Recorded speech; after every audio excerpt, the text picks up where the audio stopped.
New Day. So Spider-Man Homecoming made some sense. It's from the comics. It's from the Straczynski run. And it was kind of Spider-Man's coming home to Marvel, except he's really not at Marvel because he belongs to Sony forever and they're never going to get it back. And the chance they had to get it back, they decided to pass up because it was too much money. And now they're never going to get it back. But then it was Far From Home and No Way Home. Those are lame titles. I like No Way Home. It's a lame fucking title, but this one takes the fucking cake. Brand New Day. And you're like, well, it's kind of innocuous. No, what did it sound like, Gary? What did it sound like? Brand New Gay? I don't know. No. Oh my in the gosh, chat it's even said that. stupider than I thought. Yeah. Someone in the chat said how long before it's brand new gay. 1 minute and 28 seconds is how long it was. Oh my god.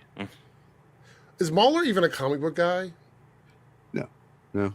So I don't understand why he's on a comic book. He's not even a movie guy. He's not even a movie guy. Yeah, but isn't this He's a movie guy the same way Trump is like a brilliant businessman. You know what I mean? Yes. Yeah.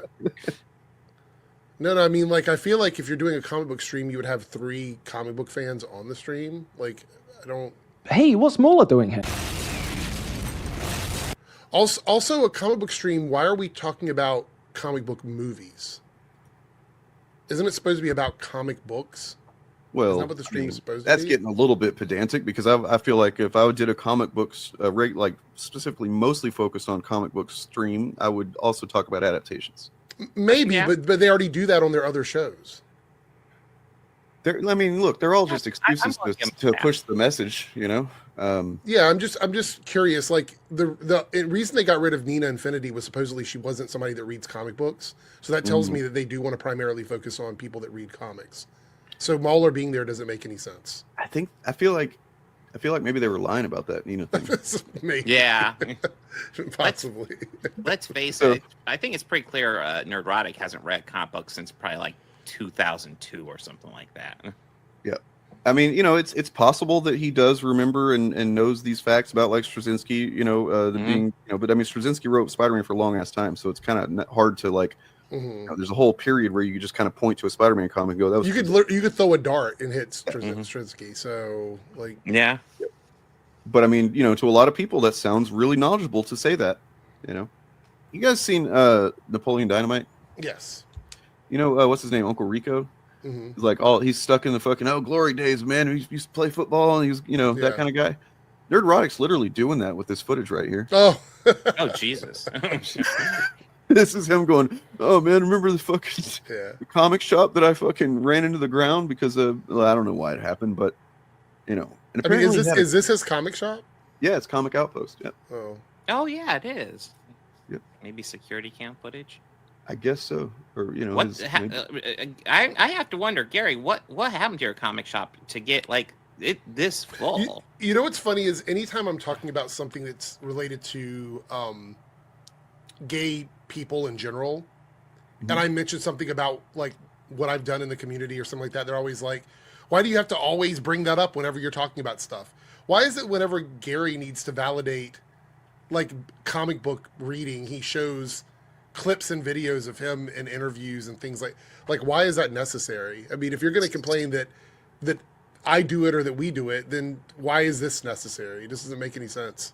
The same reason that double standards. You know, that Drink. I haven't heard Drinker really mention it as much, just randomly himself. I don't know if I've ever heard him, but like his fans will definitely bring up that he fucking writes novels or whatever. Right. So you know, New York Times bestsellers, I'm sure. No Way Home is a better name than Comic Outpost. Okay. I mean, kind of random, but sure. So interesting thing is, by the way, a couple weeks ago, you guys might have heard that I just wanted to see what would happen if I got a subscription for a month to one of those, you know, background check services, and you know, the guy I looked up was good old Gary.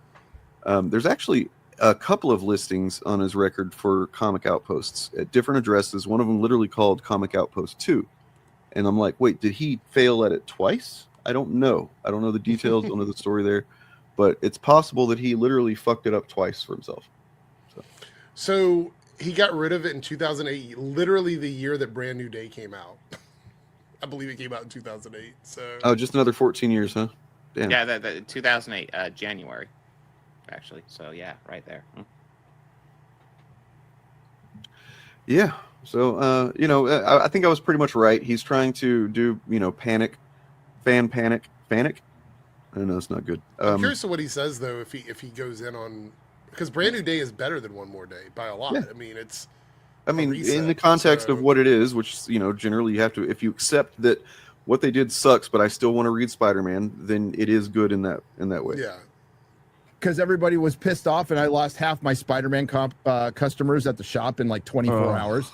Oh, yeah. Amazing Spider-Man regularly. No, he's not driven by spite. Not at all, guys.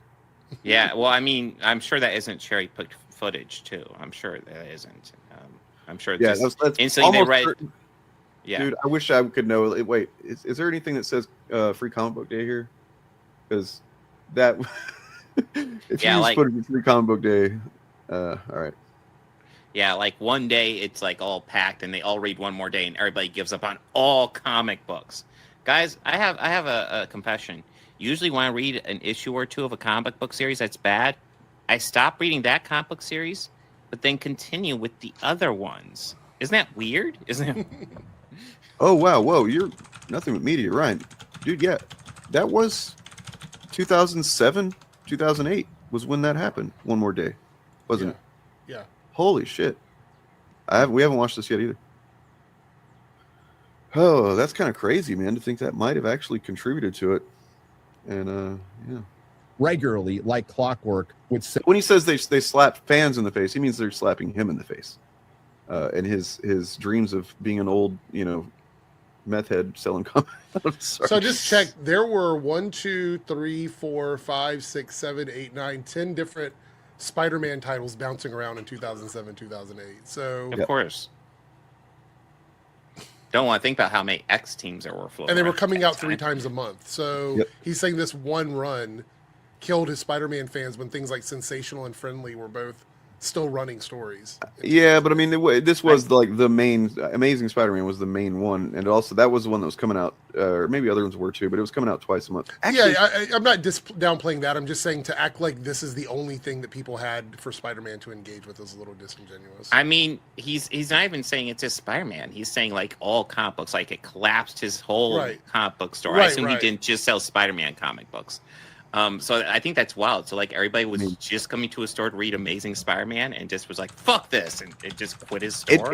It was a big seller. Like, to be fair, I'm sure it is, but like it's not the only book. It's not. No. Sell over 100,000.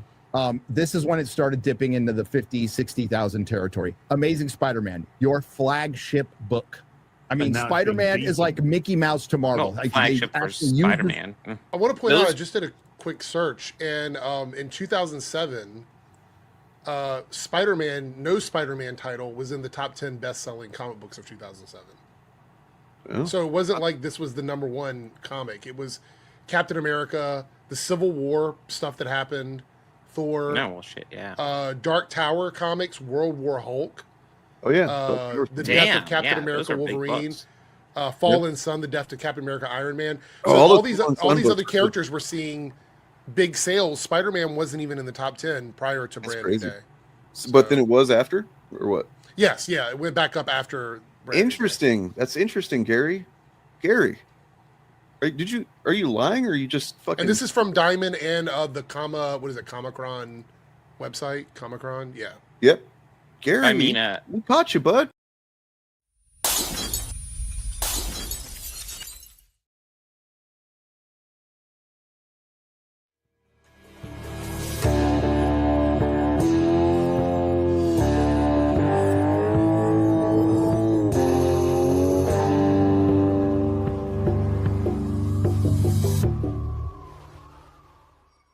There was a whole negotiation with Crowder to have him on, right? Yeah. From a memory, it was like they didn't want to let him be as racist as he wanted to be, basically. Somebody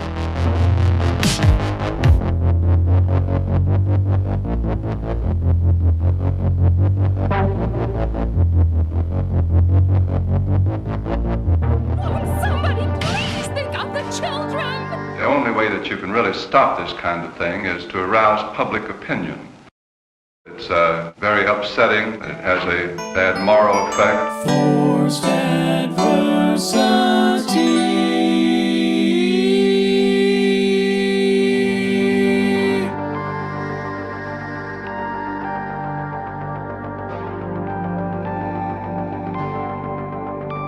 Ask yourself, what's more terrifying, fear or the frightened? The facts of history and the aggressive impulses of an evil empire. Bad, B-A-D-D, bothered about Dungeons and Dragons. Up yours, woke moralists. Socialism has spread the shadow of human regimentation over most of the nations of the earth. And they're pushing identity politics with this. They 100% are. How do you think homosexuals reveal themselves? And the shadow is encroaching upon our own liberty. I think there ought to be a law against them. Tonight I'm going to show you why. Welcome to the FAP. Nancy used to do that for me. Handsy Nancy, I called her. Oh, and by the way, on behalf of the people of the United States.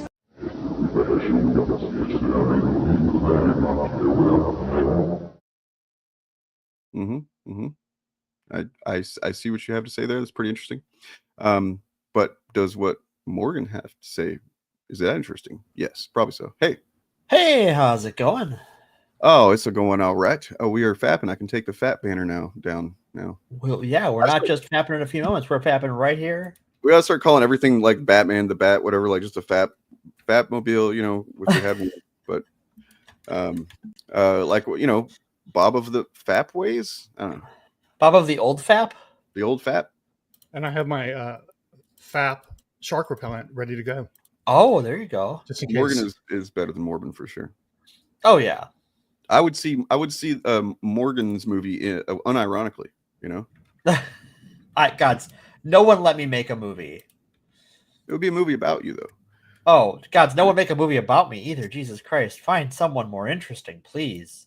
So I had wanted to kind of get this going at like 4, but then actually come on at around 4:30. I got an 18-minute clip, and it's like basically this really good clip from our Daily Wire episode that I just thought was a really strong piece of content.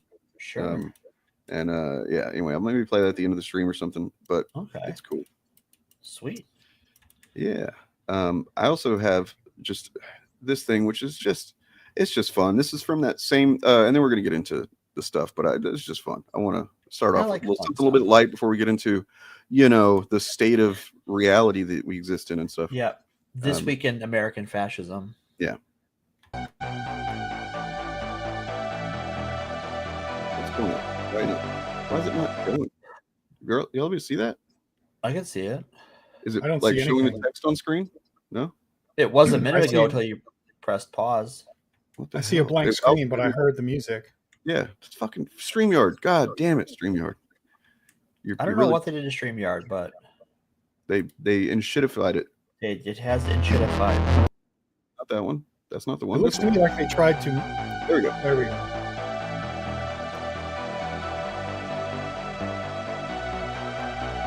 The shy, nerdy, awkward kid to Gwen Stacy, to the death of Gwen Stacy, to, you know, then Mary Jane, and then, oh, look, you know, they turned. I was in a position on this stream the other day where, like, I kept finding myself defending, not Nerdrotic, but just defending the gravity of One More Day and how, you know, much it kind of did suck and piss everybody off. Yeah, it did. You know, like, this isn't a fan or anti-fan thing. It was just, I mean, that's what he's doing with it. He's trying to use it to shit on a brand new day, even though they already kind of did One More Day in No Way Home.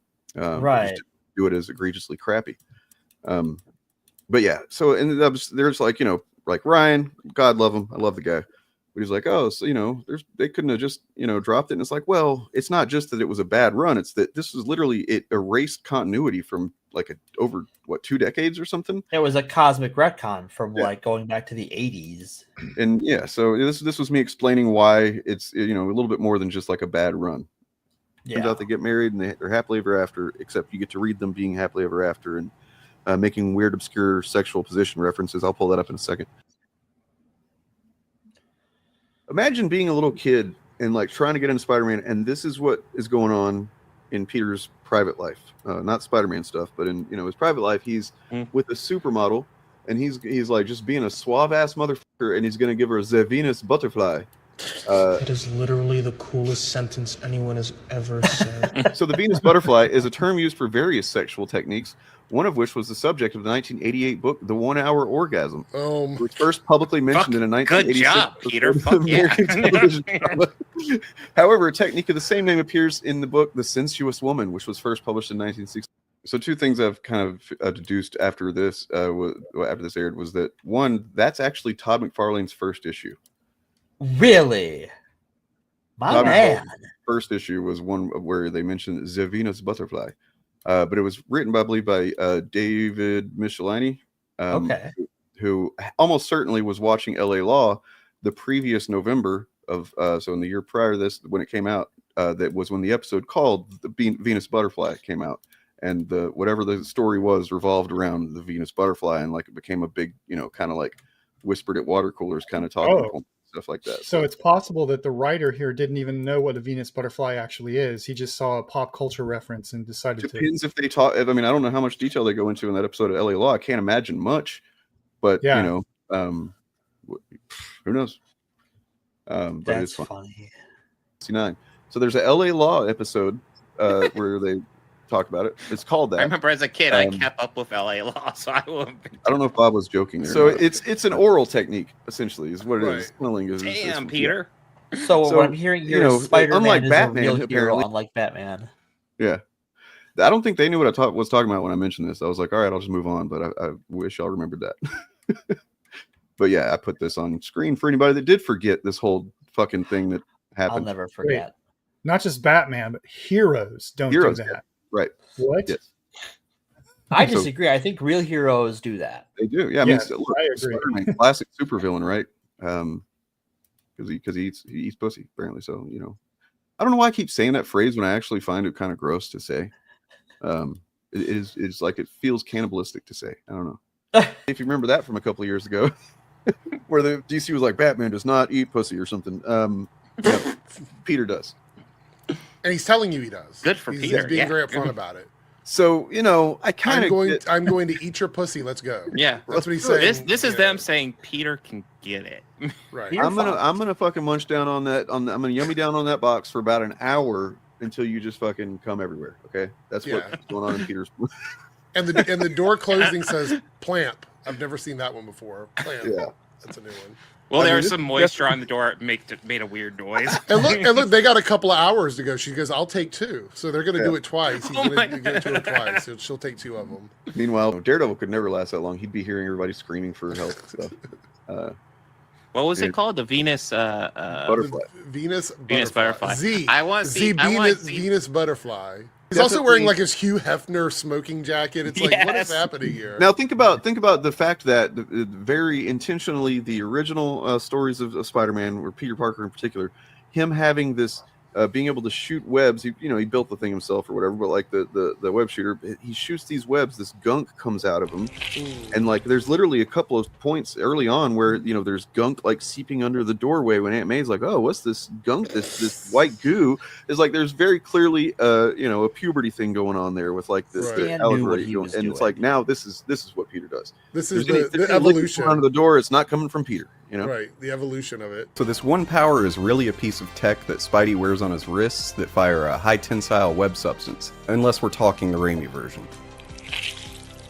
Ugh. I know it's an allegory for puberty, but we really didn't need organic web shooters. So this is where Bully Maguire came from. The secret origin unlocked. I'm lonely. You aren't there for me. Look at little MJ Jr. Gonna cry? All right.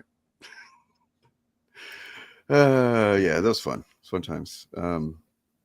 Anyways, we're going to talk about, it seems like there's progressive voices being silenced. And I'm not even being ironic. No, this is the real shit. This is the thing that they said they would never do that. We're for free speech. We would never censor anyone. We would never try and get anyone canceled. We don't believe in cancel culture. Anyways, that was all a lie, in case you thought otherwise.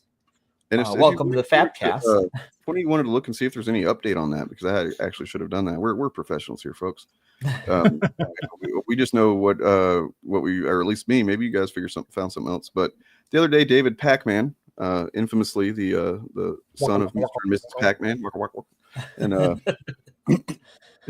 I did look into it, and I wasn't able to find any follow-up since the story broke. Yeah. I mean, this was on the thumbnail. I uploaded that. It didn't get many views, just that 3-minute clip that I just showed, basically, and didn't get enough views, so I felt embarrassed and I made it private. But yeah, that was my thumbnail. It was like slinging webs and ropes. So, yeah, they're free speech absolutists, as in like you absolutely don't have free speech. Right. We do. No, you absolutely have to listen to them and agree with them, right? Because that's their free speech, right?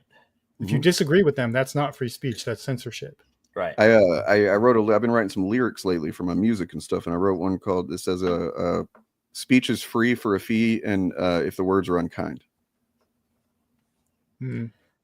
Seems to basically, yeah. But so yeah, as of now, I haven't been able to find any further corroboration. Well, I guess we would find out one way or another. I'm sure David Pac-Man will update us. Should we just like watch his video or just talk about it? What do you guys prefer? So I guess we should at least go over what it is. Post, yeah. And link the video for people who want to watch it. I guess I can throw the link to the video in chat if you want to describe what is going on. Okay. I can get into why is it not? Oh, there. Well, I feel like maybe we should hear from David Pac-Man to get what is he actually saying, and then we can look at the deeper context, because he may not be saying what you're about to say. Yeah, that's true too. We don't want to represent Pac-Man, Go ahead and play Pac-Man. Well, let me go ahead and find it here. I mean, the link is right there. It's where? Damn you, StreamYards! I put it right in chat. Oh, my bad. It's in the live chat though, so it's a little more awkward. Awkward. I feel like StreamYards just did an update. Can't click that there. Yeah, you got to. I feel like StreamYards updated their interface to try and be more like Streamlabs OBS or something, without telling anyone. Because it looks like that's what they're trying to mimic. Really I liked it because it was what it was for the most part. Yeah, it was a little bit limited, but they've actually added quite a few features since I've been using it, and it was getting better. So the video is titled "Red Alert: Trump is coming after me," and honestly, it could have been either. He's made videos where it's like kind of satirical title and stuff, and you click and it's just some silly thing.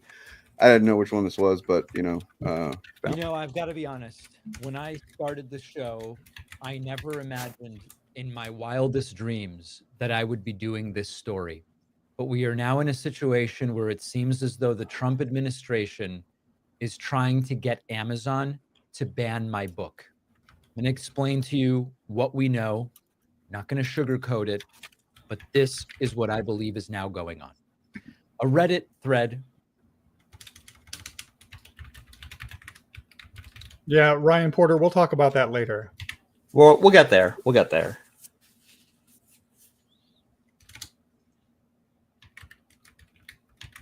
Dane, if you're trying to talk, we can't hear you. Yeah, you are muted, Dane. All right. So not a fan of people calling names of other people who either like or don't like something that they do like or don't like, whichever, So keep that shit buttoned down, please. I know you're on Bob's channel, but still.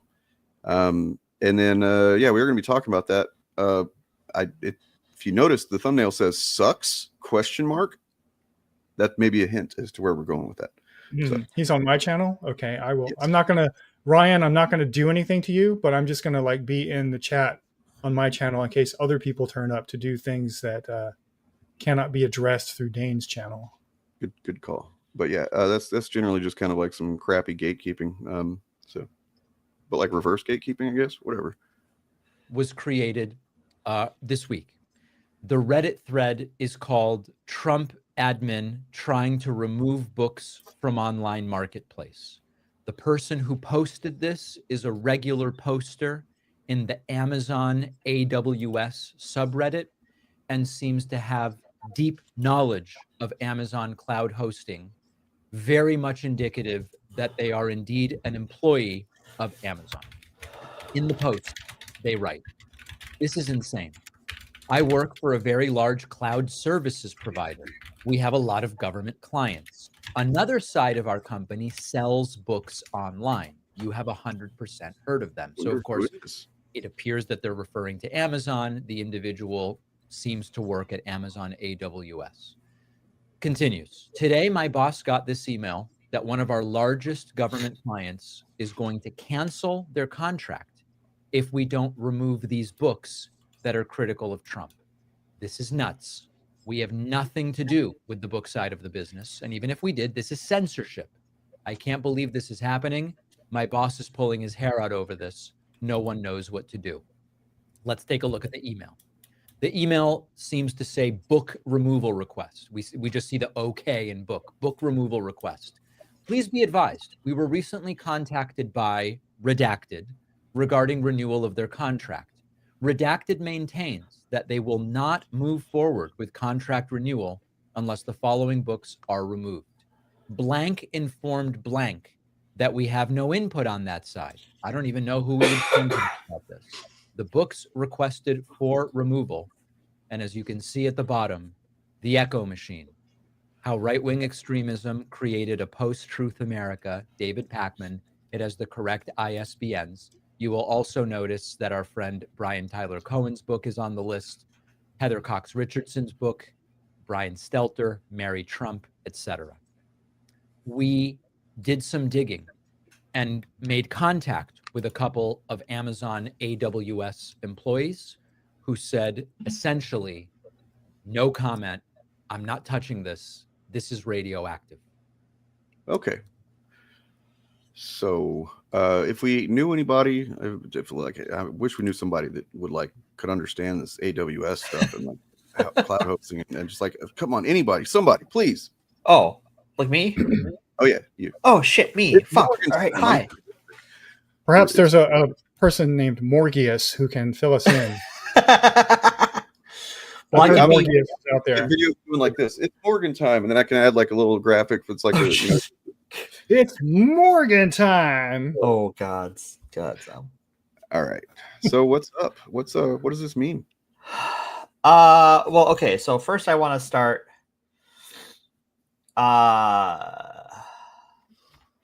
We haven't verified this completely yet, and it broke, I think, on Thursday. I want to say. Seems right. Let me check. 3 days ago, on the 10th. So I would take all of the specifics with a grain of salt, just because we don't have verification yet, and it's something that broke on Reddit. And we here at the Forced Adversity Podcast don't encourage people to get their panties in a bunch based off of something they read on Reddit. That all said, I think people should know what Amazon Web Services is, how it works, and if this was true, what it would look like for both people like David Pakman and for small businesses, for you as a person who buys and lives on the internet. So first off, I should explain what AWS is. So Amazon Web Services is to my knowledge, the largest cloud hosting company in the country. I don't know about the rest of the world. That's sort of outside of my area of expertise. It is a subsidiary of Amazon.com Inc. And why this will matter will become clear as we go on. It's a wholly owned subsidiary of the conglomerate, but that doesn't mean it has its own leadership structure, including its own CEO and leadership team that don't have anything to do with Amazon.com, the online marketplace. Other than the fact that they share a joint owner, Amazon.com Inc. Their business model is pretty open as far as who they will take money from and lease server space to. That's how they make money, right? They lease cloud storage, cloud servers, and virtual machines to customers who want to use them because it's cheap. A lot of private data, more than you would think, is stored on AWS servers, including things like medical records. This is more or less secured. And on top of that, there is also a lot of independent storefronts that are not part of Amazon.com that are businesses that rent server space from AWS to host their web store. So there's business done on AWS that is unrelated to Amazon.com, and that will also matter in a moment as we break down what that means if this is true. And why I think it's interesting to discuss why this is true, because it is just a rumor that we don't have verification on, is because we do know that Jeff Bezos has spent time and money cozying up to the Trump administration. So if they were to work together towards the administration's benefit, what would that look like? So first, what they could do is they could remove, let's just talk about AWS first, rather, not even just Amazon, Amazon.com. So if you are a site that hosts a web store on Amazon Web Services, which I am, which you are. I'm not. I want to point out that Sean, I'm assuming I'm going to trust that you looked this fact up and it's not just like pulled straight out of your butthole. But that right? would not surprise me. That number is close enough to my understanding of things. That's a lot. Yeah. That, like, I don't have the immediate statistic on hand, but from the last time I found it, that is relatively close. I just wanted to say that I might be off for just a couple of minutes, so if Sure. you're muted and don't count on me for an answer. But okie dokie. I did want to point this out real quick, that one of the books is Forbidden Love Seat, a J.D. Vance and Usha novel. Yep. So they're not just like, oh, they're criticizing actual things that we're doing. They're also like, but that hurts my guy's feelings. They're writing. That sounds like a erotic fanfic novel. Right. It does. Yeah. How the people trumped Ronald Plump. Okay. That sounds stupid. All right. Yeah. So part of what makes this service appealing to people who own businesses is that it's cheap. But on the flip side, what that means is that Amazon has a lot of control over what is done with their servers, and if they want you gone, they will have the ability to do that outside of contracts they've negotiated with specific larger vendors with whom that other entity's legal team will want a more detailed contract drawn up. Things like, for instance, government agencies. So say that AWS can't make Amazon.com remove any of these books. What they could do is they could see if any services they host sell that book through, like, maybe a secondhand bookstore keeps an online stock to ship books out to the country, which is pretty common. AWS could just turn that website off. That company is no longer hosted. And if that company doesn't maintain backups independent of Amazon, there goes all of their sales data, all of their client information, all of the work they put in could just be removed, all gone. Now, if Amazon Web Services, I'm going to pull this up quick because it matters. So Screwface Capone says, and if that store has an online component, the lack of net neutrality will come into play. This is absolutely true. Because one of the first things the Trump administration did was roll back Biden's return to net neutrality.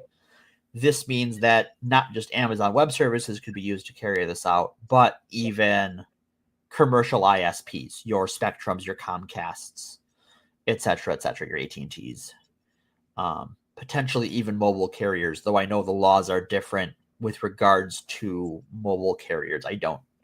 That's not my area of expertise. And to answer the second question, and besides Google and Microsoft, are there dedicated cloud servers? Yes, there are. Lots of other companies provide smaller, usually more specific cloud services. Like, I know that GE offers cloud services. There are a lot of online vendors that offer like custom virtual machine cloud servers for things like hosting video games.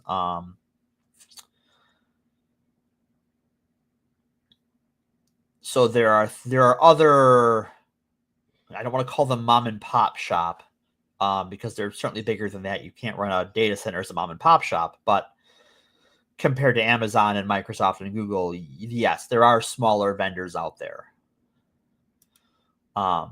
So now let's talk about what happens if AWS's leadership passes up the chain to their bosses at Amazon.com Inc. Those people can order any Amazon subsidiary to remove the book or mentions of the book. So, for instance, they can remove it from Amazon.com. That's what this email, if it's true, wants them to do. But they could also, if there's an audiobook version, it could be removed from Audible.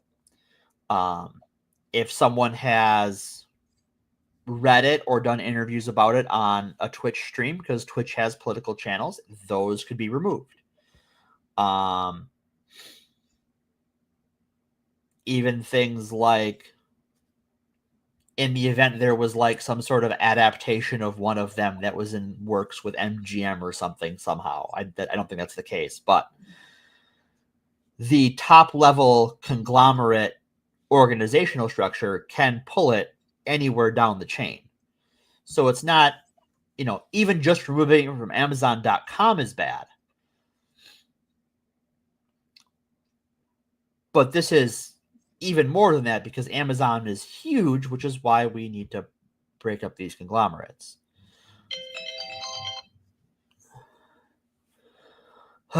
Any questions so far? I don't think so. Okay, so I want to address Screwface again. Oh, let me grab this one. So can they shut down without notification so owners can back up?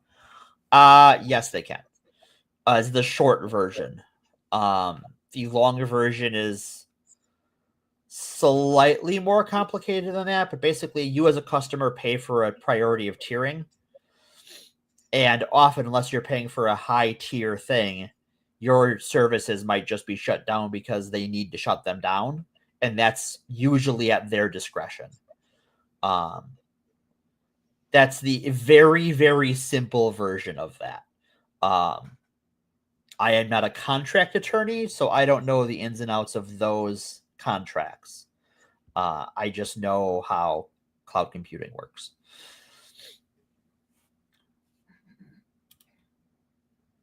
So yeah, that is, from a structural standpoint, what Amazon could do if they wanted to comply with this request.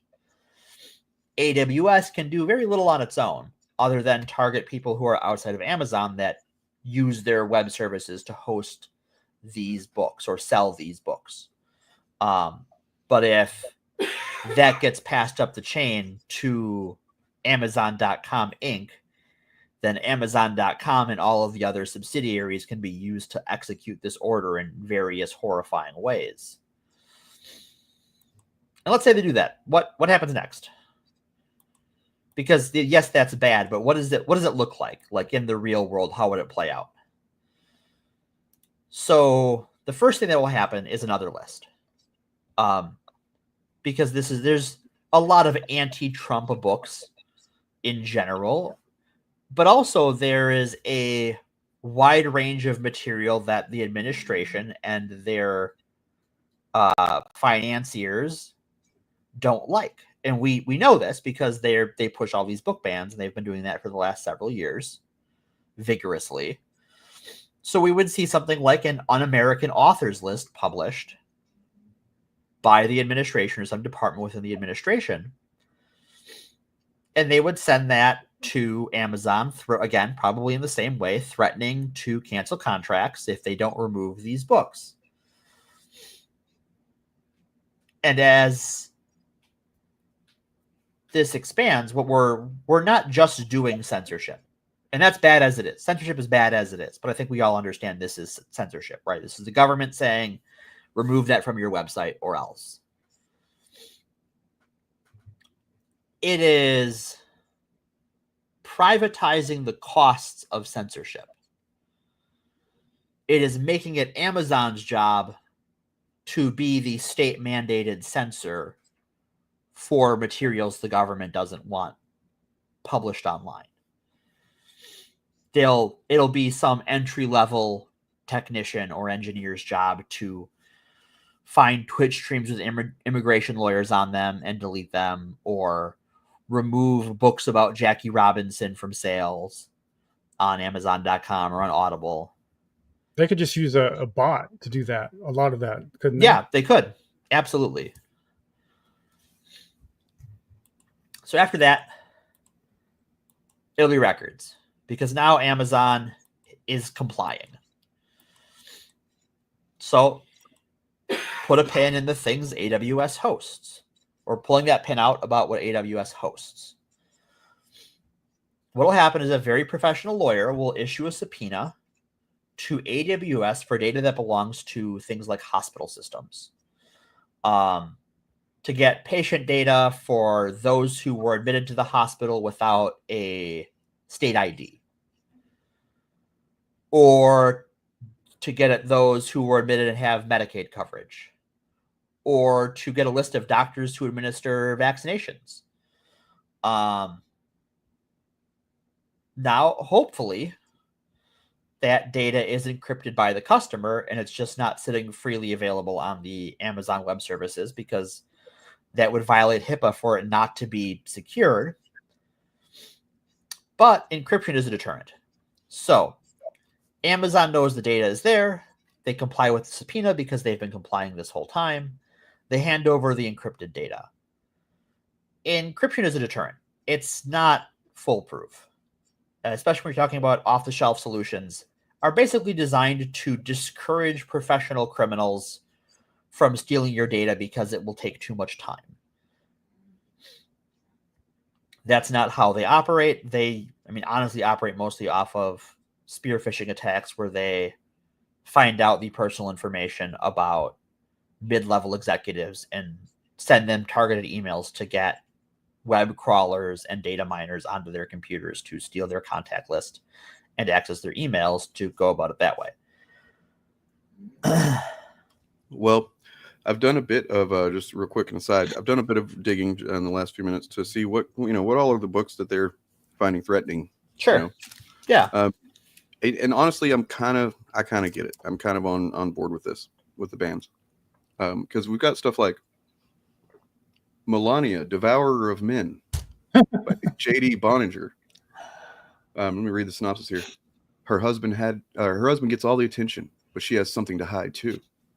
Melania had it all. A former model living luxuriously high above New York City, she had her every whim catered to and her every want met, far from the public eye. But when her famous husband becomes president of the United States and leaves for Washington, her quiet life is thrown into disarray. Now, surrounded by young, strapping Secret Service agents and pursued by the cunning and handsome FBI director James Comey, Melania must work to keep everything from falling apart, because Melania has secrets of her own, deadly secrets, and no one yet knows how far she'll go to protect them. The best erotic supernatural political thriller I've read this week. Christine Sims, author of Taken by the T-Rex. 121 pages. The only thing wrong with that synopsis, the only thing that would make it better is replace James Comey with Canadian Prime Minister Justin Trudeau. Yeah. Here on Kobo.com, it's got 0 ratings. It's 99 cents to buy. Just a real fucking threat to democracy, or the lack of democracy. I'm surprised we're still even a democracy. We're not. Yeah. Does it What explain else your on the list? All right. Are there any other gems on the list? Oh yeah, I mean, I can pull another one up in a minute. I just didn't, in case the clouds hosting stuff is a little too dry or something, I wanted to inject that. Yeah, that's it. We could use the humor. I'll take a question from Sean here. Even without removal, they could interfere with items and items' ability to be found via search. It depends on what you mean by search. Can they stop you from finding it on Google or DuckDuckGo? No. Does that mean the administration won't send similar emails to Google? Also, no. They probably will. In fact, I imagine if this email is valid, similar emails have gone out elsewhere to search engine providers, web hosting companies, etc. I think DuckDuckGo uses Bing as its foundation, so that it could affect them too. If Bing, right? Who runs Bing? Is it Yahoo? Microsoft. Microsoft, yeah. So if Microsoft gets similar email and complies by restricting searches on Bing, then that would affect DuckDuckGo. Right. So yeah, it definitely can affect searches. It would just involve emails to other companies and those companies complying. Mm-hmm.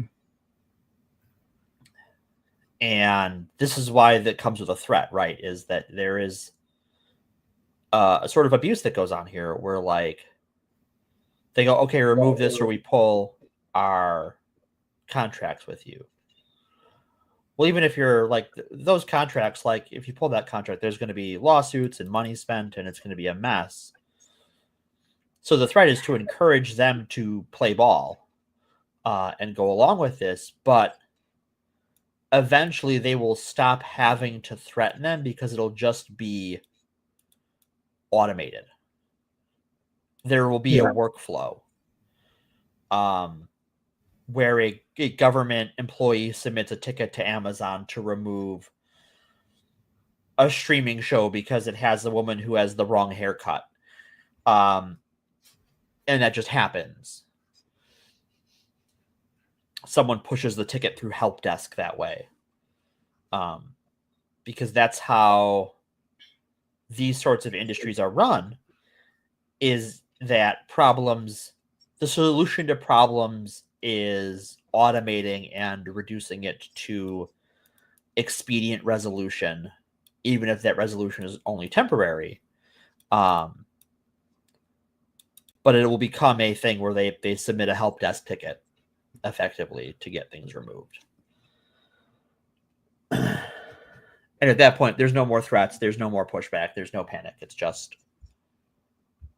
So I've got another one here. There's really only two that are worth looking at in a comedic way. The others seem like they're actually like serious books or something. I don't know. Right. This one, and I didn't look at the. I'll look in a minute, but I didn't look at the when it was published, the Millennium one. But this one, published in 2018. So this is a book included on a list of, it seems like about 7 or 8 or something like that. That one of them is so terrible that even though it came out in 2018. They want that gone too. And that's How the People Trumped Ronald Plump. Oh my God. This one actually does have a few ratings. It's got 10 ratings on Goodreads. It's got 3.0 on there. And then, 10 ratings, 3 reviews. So, okay. So, ego-driven selfishness overtakes a man named Ronald Plump. Though he is influenced by a toupee-dwelling squirrel named Weave Bannon. Oh my God. To overpower the will of the people they represent. Will the people end up trumping Ronald Plump? An ego-driven selfish... Oh, it just repeats the same thing. What the fuck? So, 54 pages. Okay. Published January 2018. And then it kind of hit me while I was looking at this. After a second, I was puzzled for a minute. I'm like, what the fuck is this about? Like, why would they care about this? Right? It can't be that Trump is actually that sensitive that, that he's personally aware of these books. And he's like, oh, no. God, I've got to... And it occurred to me what it is. It's a sycophant trying to earn favor. Yeah. Somebody in the administration, probably not even somebody high up. You know what I mean? That's just fucking, probably bluffing. If the post is real, if it's based on a real email, it's probably somebody kind of bluffing. Right. Or it's someone in the administration who is a low to mid-level employee who is very cultish. Yeah. But I mean, this kind of thing is like, dude, it has, I don't know, man. It just makes them look so fucking lame and weak. Like, okay, I get being a fascist and wanting to get rid of certain materials and stuff. That's what fascists are going to do. But this kind of shit, the Melania thing is just like, come on, man. Y'all look really fucking... You look really dumb going after a fucking... A 54-page book from 2018. That was, it was when he was in office previously. It's like... Maybe he just, I guess it's possible that he found out about it back then, and he's just like, if I get back in office, I'm getting that book, But probably not. It would not surprise me if he knows about it at all. The man, because he's so thin-skinned, right, and so sensitive about people saying mean things about him. I would not be surprised. He may not have found it on his own, but I'm sure by this point, one of his sycophants showed it to him, and he's outraged. With all of the critical content of Trump, it just has to be countless hours of it and stuff. It's just weird that he would, care about this one over anything else. But I think that's why we talk about the importance of not complying in advance. That's the importance, right? Is that the more stuff we put out there that is anti-Trump, the harder it is to censor it all. The more it's going to slip through their fingers.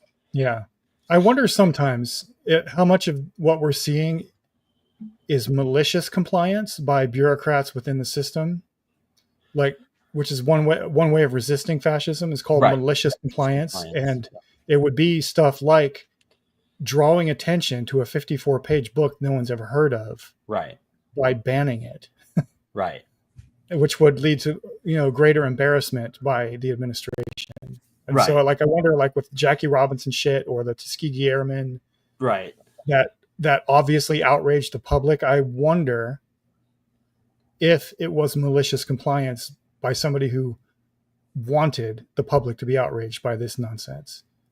I have nothing to verify that, but it's just a vibe I get from some of it. Yeah, I do think that when we come out the other side of this, however long that takes, we will find the stories of malicious compliance from within the regime. Yeah.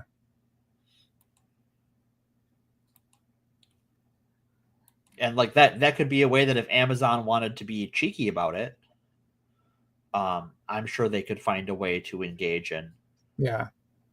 Well, I mean, companies I'm sure Amazon, maybe not Google or Microsoft, but Amazon for sure doesn't need the government contracts. No.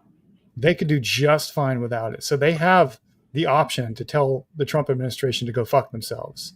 All three of the big three IT firms have the ability to tell the administration to go fuck off. Yeah. The thing is right now, and the reason that they have buddied up to the administration because they want things from the administration. Yeah. Google and Microsoft want federal dollars for their AI boondoggles. Amazon wants more control over shipping logistics and that sort of information. Mm-hmm. So there are things that they want, but I think that if they don't think they're going to get those things, they are not going to play ball because they never have before.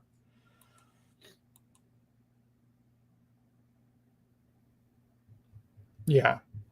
So I've had a little bit of hope this week because I'm hoping, not predicting, just hoping that the Supreme Court decision unanimously against Trump this week will provide cover for institutions like Amazon or members of the Senate or the Congress who've been wanting to openly defy Trump but were afraid. So I hope, not predict, I just hope that somebody at Amazon will take the Supreme Court ruling 9-0 against Trump, right, as inspiration. I hope so. I hope I hope the waffling on the tariffs. Mm-hmm. Well, that was just stock market manipulation. I mean, yeah, it was just stock market. At the end of the day, it was using Trump to manipulate the stock market Mm-hmm. And I'm glad to see that very quickly people were already doing the investigative journalism into Congress gremlins, stock portfolios, and what transactions they've made this week. Well, Trump publicly was in a room with people on camera, corporate executives saying, "Hey, he made $2 billion today," or "Hey, he made 900 million," more or less admitting that it was just a pump and dump, like a global economy pump and dump scheme. Yep. So I feel like maybe it's a good thing to just kind of take a step sideways and look at the relationship of the owner of Amazon with Trump. Sure. Trump administration. So the first Trump regime, it was contentious to a degree. I mean, Bezos owns the Washington Post. That sucks. That's not good. No. They're not what they once were. This is not your fucking daddy's WAPO that fucking broke open Watergate. This is something else, but it's getting worse.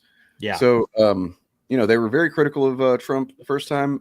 Then just prior to the actual administration coming into power this time after the election, though, Bezos as well. It was this famous moment of all these billionaire tech guys fucking been in the need of Trump. Zuck was there, and Musk, of course, was there, and Bezos too. So most recently, excuse me, sorry for coughing in the microphone. On March 27th of this year, President Trump expressed optimism about his working relationship with Jeff Bezos, claiming Bezos criticized the Washington Post staff and financial losses. Bezos announced changes to the paper's opinion pages, focusing on personal liberties and free markets. Which things that Jeff Bezos personally opposes. I mean, yeah. Yeah. So the first part of this is what Trump has to say about it, which is, that kind of thing you can kind of take with a grain of salt, because he will, if he wants to be seen as having a positive relationship with somebody, he will say that they have a positive relationship. Right. So he's like, they actually did a couple of bad articles on him. Trump said, "This is crazy. I lose my fortune running this thing, and they're out of control. These people are crazy." I doubt that Bezos said those exact words. I doubt he said he's losing his fortune over the Washington Post. So he said he didn't know Bezos very well the first time he was in office, but now he considers him a good guy. And then Bezos, like it said, announced changes to the newspaper's opinion pages in a February post on X. He said the publication will focus on defending, quote, 2 pillars, personal liberties and free markets. This is the opinion section, if I didn't already say that. He emphasized that while other viewpoints would still be represented, the Post's editorial direction would strongly support those values. Which Jeff Bezos personally opposes. Well, here's a quote. "I'm confident that free markets and personal liberties are right for America." But not for me. But, for America, but just telling you that it is, but really I'm against it. Well, and once again, it comes back to these people don't think of people not like themselves as American. Yeah. Mm-hmm. Trump praised the recent shift post, calling them great. Blah, blah, blah, blah. Yeah. There is a lesson here for the Democratic Party, because one of the reasons, not the only reason, but one of the reasons we're seeing Jeff Bezos and all the other billionaires bend the knee to Trump is because they are afraid of the government. Yeah. And the lesson is that you don't have to listen to billionaires. Mm-hmm.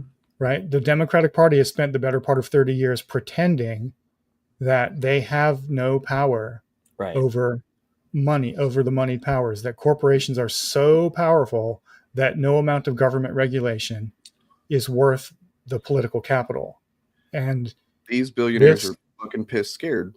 Right. Yeah. Well, and which means if we were to get a president like another FDR, another class traitor, right, doing things that FDR did, FDR didn't wreck the government like Trump did, but he did push the limits of the system in order to affect progressive changes. If someone like that comes along, they will win. Right. Against billionaires and corporations. I think the thing that I think has them scared in the immediate term, that caused them in this specific instance to align with Trump so heavily, is that the Biden administration was very, very willing to target them with antitrust lawsuits. Yeah. And enabled his National Labor Relations Board to protect unionizing at places like Amazon, and to stop union busting. And so, like, they can't have that. And Biden being, becoming more, he was definitely not like a fucking, the union hero or anything, especially early on, but he was getting more, relaxed with, union issues. And that could have signaled, like, let's say Kamala had won, we don't know how friendly she could have been to unions, and it could have been a good thing. And basically, we could have seen definitely not fast enough, but a pushback towards the direction of Democrats actually supporting unions outwardly. Right.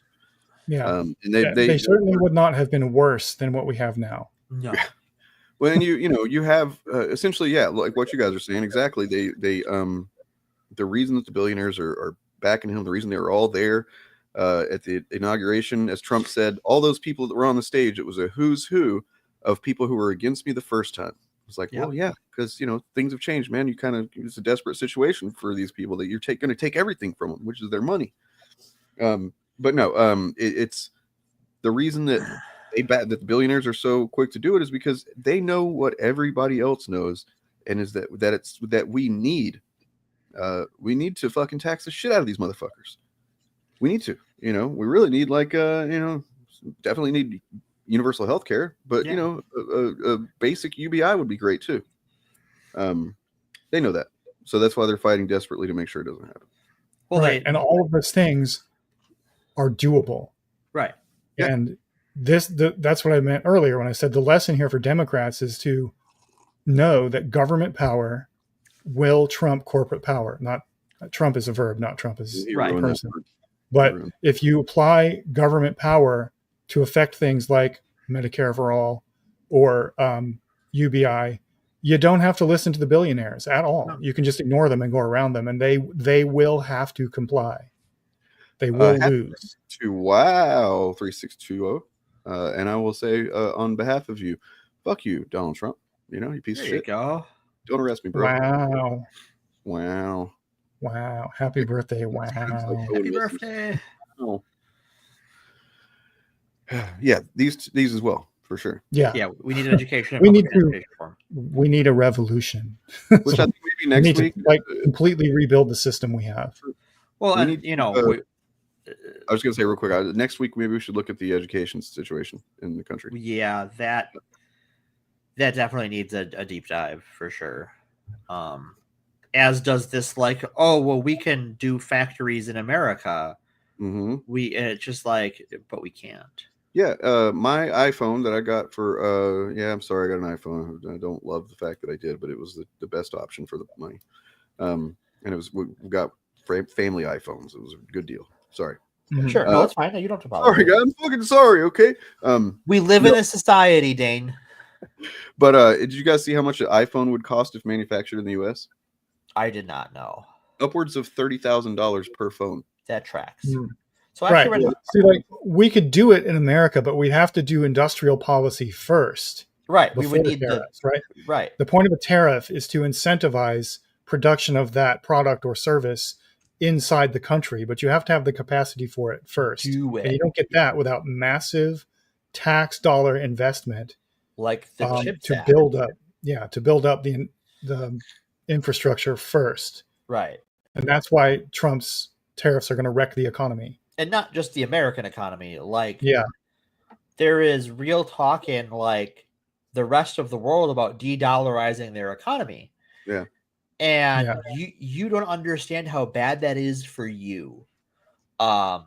Because our whole economy, our whole way of life is based on the fact that for the better part of a century, the dollar has been a stable currency because our politics have been our government has been more or less stable and predictable and not run by morons and zealots. Yep, I pretty much have some version of this thought every day, Harlan. But I actually have a story I want to share on the tariffs that I think is interesting from a even if we had the factory here, That's not how the global economy works, and you're stupid and wrong for thinking this was a good idea. Okay. I'm gonna share this out quick, and this is gonna be some geek shit, so we can get off of my dry ass work talk. No. Boop. All right, Present I can add to stage. There we go. Give it a little zoomy. I keep forgetting you have powers now. I have powers now. I am unstoppable. So, this is an article on Wargamer, which is a wargaming news website. What? Yeah, shock. With a title like that, who would have guessed? Right. It's the new and so this Daniel Block gentleman has been in the gaming industry for decades. And he wanted to start his own war game line and wanted to build his own factory. It's sort of his own American dream. But he is kind of fuckled by all of this. And if he had known that there was going to be this level of tariffs, he would never have done this. And this is a guy who built a factory and is putting his game into production. But let me see if I can pull some choice quotes from here, because I was reading this before we got on. So he basically like what he's this is a lifelong kind of dream, and he's seen it almost all the way to fruition to basically almost being ready to go, and then tariffs. Yep. Jesus Christ. So basically, like, well, there are places like let me see, it's a sizable article. Let me see. All right. Yeah, we're doing it live, so this is gonna be real ugly. All right. So for the molds and stuff, right? Like to make a quality mold for a model, you're talking about $150 per mold, $150,000 per mold, plus another into machinery, code, etc., etc. And a lot of that comes from this American Philips Corporation. Okay, it's an American company making them, but Philips has to build those machines. And half of the components come from China. Some of the motors come from Japan. And you can't just make those. They're precise instruments that you need to do this fine detail work. And you can't just spring up that manufacturing. So even where you have a company that is making machines in a factory in America or making a game in a factory in America, the parts to build those machines are sourced globally. Like down here, talking about how their injection molds come from Germany. Again, there's going to be tariffs against the EU.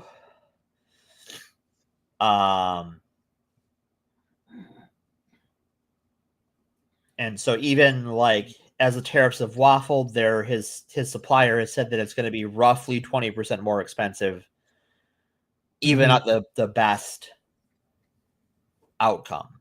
Yeah. And just look at which video game console was it that the Nintendo Switch delayed their release because of this? Only in the US.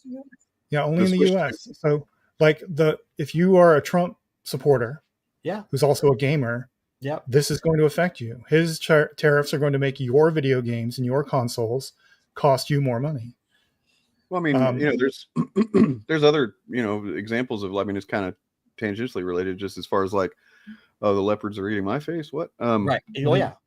So Trump cut 69 global programs tackling child labor and human trafficking. You remember that movie last year? Yeah, I remember that. You even said a unkind, like a critical thing about the movie itself. Then you were a child trafficker. Yeah. You'd personally smuggle children to Venezuela. If you didn't see the movie 3 times, you are a child trafficker. Well, that's weird because I don't hear anybody say anything about this. No, I work for a company that's in the board game sphere. Yeah. They manufacture their own third-party supplements for tabletop role-playing games and stuff. Sure. And a lot of their manufacturing is in China. Yeah. So now we're all being told, oops, you may not get a raise this year and we may have to lay some of you off. Yep. Because we can't afford to have our product made. And now we have to find they're looking for like an American manufacturer who can do it, but it's still going to cost them a lot more money. But this is the kind of thing. And like some of the people at the company I work for voted for Trump. Yeah, I believe it. Not the owners, thankfully. The owners, at least they say they didn't. The owners have made it very clear in meetings that because of Trump's tariffs, you are not getting a raise this year and maybe not next year. And we may have to eliminate some of your positions. Right. So the article goes on to talk about like even the companies in America that could support some of this, they typically only deal with high volume clientele. So like talking about stuff like aerospace companies that can make some injection molds. I mean, they regularly make stuff that they charge $100,000 per mold to make. So they're not going to take the $12,000 from some small board game company to make one thing when they can be using that time and the resources to make 10 times that. Mm-hmm. And that's down to, talks about cardboard in here and dice and every little thing that goes into a game is sourced globally. Yep.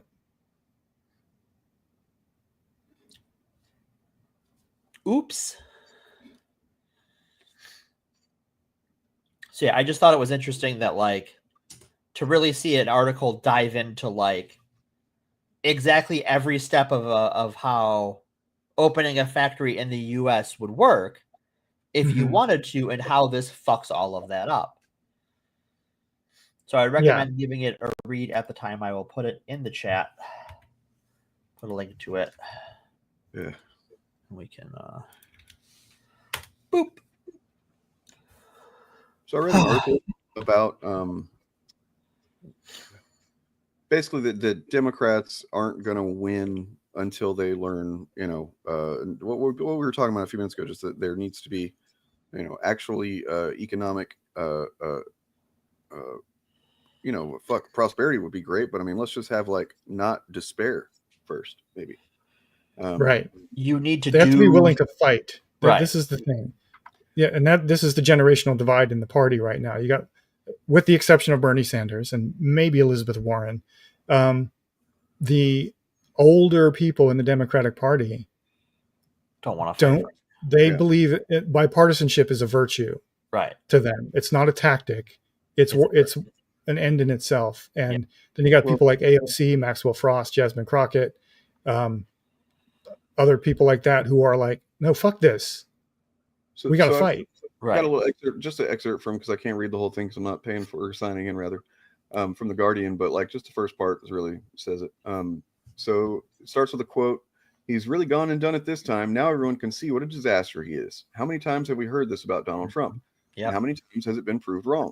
Well, maybe this time he really has overstepped. After all, his clowning around with tariffs, sparking trade wars, then suddenly reversing his position could provoke a global recession, perhaps even a depression. Surely his supporters will disown him. But I'm not banking on it, and here's why. And it just goes on to essentially say that the gist of it is right-wing populists will continue winning until we grasp this truth about human nature, and that is economic inequality breeds resentment and a desire to get even. Mm-hmm. And that's why MAGA won. That's why they win. That's why they're not. We can't keep looking at this like this is just. We just have to reach enough people and let them know he's stupid. It's like, and for many of them, they know he's stupid, or at least they don't care that he's fucking chaos. That's what they want. Mm-hmm. Because maybe they don't believe it's going to affect them. Maybe they're okay with how it'll affect them. I don't know. But, nonetheless, they care more about sticking it to others, right? Who they have been told through propaganda for years and years are the reasons for all their problems, rather than actually if you give these people a check for $1 million and then you can choose that or like a gun to shoot your enemies, they probably should grab the gun. You know what I mean? Like too many of them would, yeah. And this is why, this is why Democrats have lost over the last 30 years or so much, is because Republicans are storytellers and Democrats are policy wonks. So Democrats think that if they talk about the virtues of a policy like Medicare for all and how it's going to save us money over the next 10 years or stuff, that's important for sure. But that is not what wins elections. What wins elections is telling people who they should be mad at and who you are going to go after, who is causing their problems. And there's a real answer to that question, which is billionaires, and for starters. And then there's the fake answers like trans people or immigrants or whatever. But if the only narrative is it's the immigrants, which the mainstream Democratic Party is now implicitly buying into, and has explicitly bought into for 30 years. Yeah, explicitly now. Explicitly. Explicitly. But implicitly, they've been buying into that narrative since Clinton. Yeah. Then that's just a single right-wing answer coming from both parties. Right. So who else are they supposed to believe? If the Republicans say, I'm going to like burn every immigrant in the country at the stake, and Democrats go, oh, let's only burn 10% of them at the stake, and you're somebody who is mad at immigrants, who are you going to vote for? Right. And Democrats pretend like they have no control over the polling data. They look at polls and go, well, it's a popular policy. What can you do? They act like they have no agency over public opinion. And they do, which is why the younger Democrats are fighting. They understand if they go out there and hold huge rallies with Bernie Sanders, they're going to change public opinion and thus polling. And we see that reflected in the Palestine issue right now. A majority of Americans now in the last poll, including of Republicans, have a negative view of Israel and what they're doing in Gaza, and an overwhelming majority of Democrats. Mm-hmm. But you won't see the Democratic Party and guys like Matt Iglesias and the Pod Save America boys who always want us, the Democrats, to follow the polls. Right. You won't see them saying follow these polls. No. So no, it's the same thing on, when there's been, polls on trans issues, and the Pod Save America boys are notoriously worthless on that. Yep. Because most Americans, when you do the polls, the main answer is, I don't fucking care. Right. And even the ones who do care, like the ones who answer, if you give them a really transphobic question and they answer yes, that doesn't mean they vote on that issue. Right. Like most people are going to, regardless of what they feel about trans people, most voters will vote on the basis of their own pocketbook. Right. And that's what you got to focus on if you want to win them back. The way to win back, if you could win back MAGA voters, which I'm not convinced you can, and I'm not convinced you need to, but if you wanted to, what you would focus on is not being more transphobic. It's being more populist. Right. It's saying, hey, what if your healthcare, like you, not like talking about, oh, this is going to save the country X number of dollars, like you right there, you listening right now, this will save you $50,000 a year. Mm-hmm. This will basically double your income. Because even if you get, because I think everyone's doing their taxes right now, right? You get to see how much your employer pays towards your health insurance. And it is not a small amount of money. If you have employer-backed health care, that's a big expense that's counted as part of your wages. But that's not money in your pocket. That's money in someone else's pocket. Yeah. And you can't get healthcare with it. And you can't get healthcare with it half the time. That money is going to companies who are incentivized to deny you healthcare. Mm-hmm. Right. But not just show them that it's going to save them money. Tell them who to blame. Right. It. That is the key. It's not enough to just say, we've got the best policies. Right. It's going to save you money over the long term. Right. Trans people aren't evil. That's not enough. You have to say, blame Elon Musk. Personally. Right. Blame Donald Trump personally. Here is how this billionaire fucked you personally over. That's what you got to do. That's why everyone, everyone's on Luigi's side. Now, we all know he killed the guy. We all know he committed murder. Yep. Yeah. But we're just like, well, it's an insurance executive. Fuck him. Yeah, I wouldn't say on Luigi's side is where most people are. I'd say most people are like, I understand why Luigi did what he did. Yes, I don't that's condone a better way to phrase that. It is not the way to affect change, but right. Can you blame the guy? Right. You can't blame the guy. If he's going to be charged with, he's obviously being charged with murder, but like he really just needs to be charged. There's an episode of Battlestar Galactica where the character of Callie shoots Boomer, once it's Yeah. found out that she's a Cylon. She shot Adama. He's in critical condition. Callie just comes up in the hallway and just blasts her, kills her.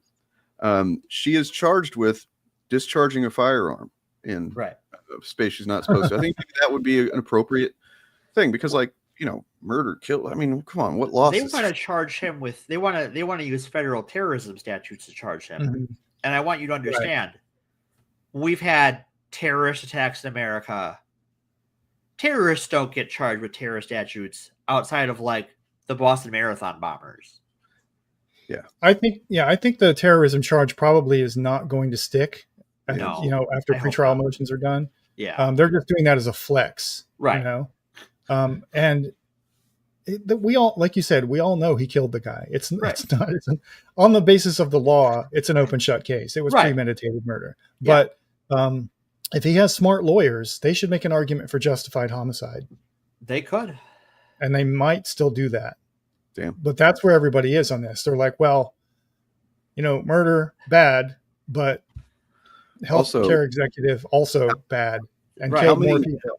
Willful, like, just negligent, just callous fucking stampings, no, not approved of insurance or whatever the fuck that causes people to die. How much of that adds up to murder? You know what I mean? Exactly. How many guys has that person killed? Yeah, thousands, tens of thousands, conservatively. I mean, yeah, objectively, I'd say, based on my morality anyway, Luigi is a more morally just person. I mean, the only thing that would have been better is if killing the guy actually did something to, to affect change other than security companies raising their rates. My question is this: why are there so many conservatives that seem to get it when it came to that, and yet they still don't see that just generally it's billionaires that, it's not just the head of the company that sucks. It's like the whole system of these companies and the exploitation of our, our health and our fucking everything for profit.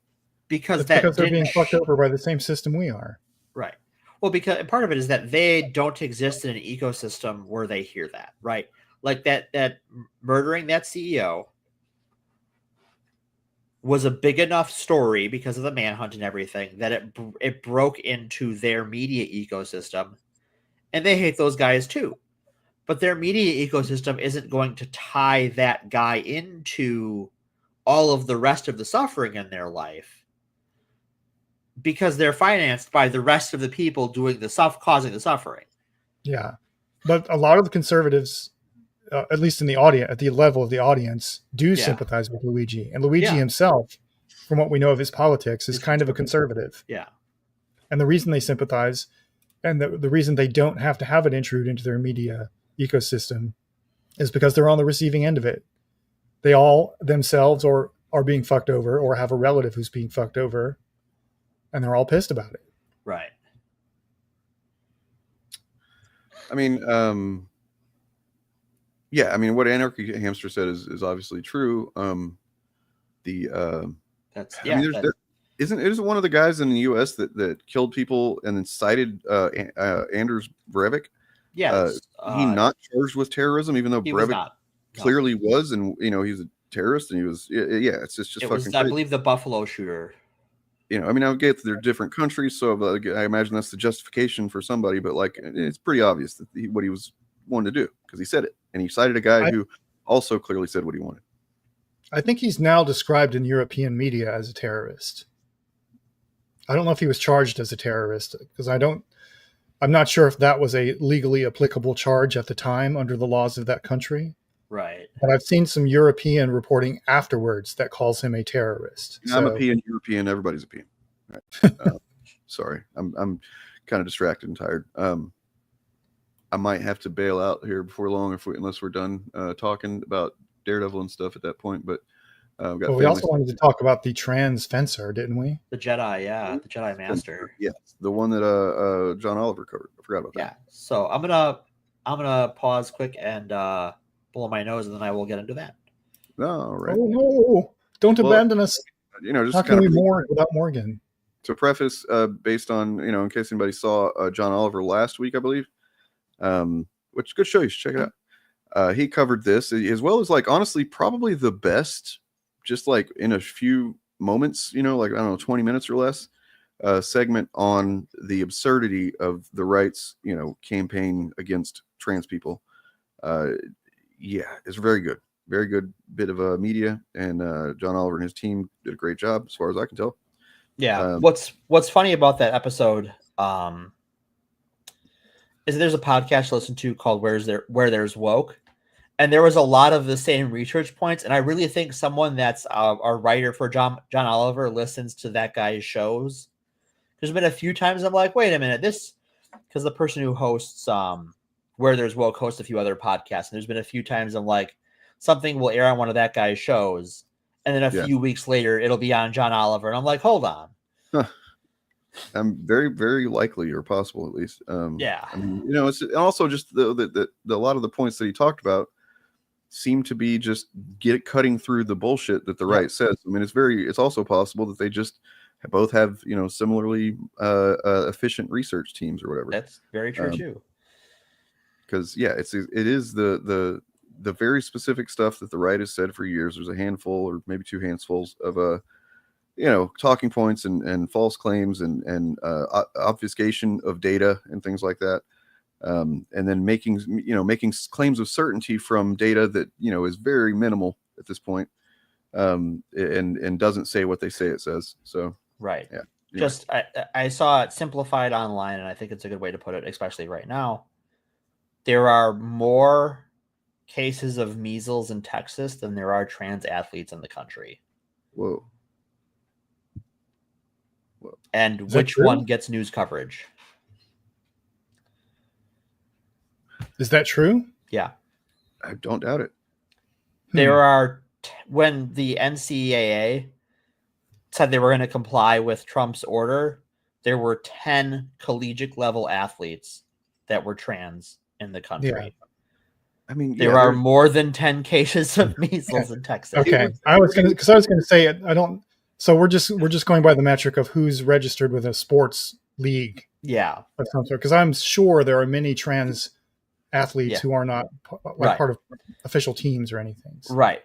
But often these laws that are targeting like high school and grade school trans kids in sports, there's like 2 kids in the state. Yeah. I remember, I think it was Colorado or something that was like that. Utah's governor vetoed the law and had the veto overturned because he's like, this is targeting like 3 people. Mm-hmm. This is not the government's business. Yep. And the Republicans, his own party, chewed him out for the correct take. But I think so John Oliver covered more of the swimmer, of the Riley Gaines, Leah Thompson stuff, which was a story about how 2 swimmers tied for 5th place, but they only have 2 5th place trophies, and they gave the trans girl the 5th place trophy and the cis girl the 6th place trophy, basically arbitrarily, as far as anyone can tell. And yeah, the trophies are identical. Basically. I mean, I didn't see any difference on them. And so, but this Riley Gaines person has made a career out of public speaking on being a transphobe. Rubbing elbows with Trump. Yeah. And so last week in fencing, there was a similar story about a fencer who was ejected from a competition because she took a knee against her trans opponent. How no? Yeah. Wait, what wasn't just a few years ago they were against taking a knee in a sport? Right. Yeah. Weird how that works. She conceded the match, though. That's what that means in fencing, right? Yeah. She conceded the match to the trans fencer. Yes. Well, she refused. She did more than just take a knee. She took off her helmet and she made a stink.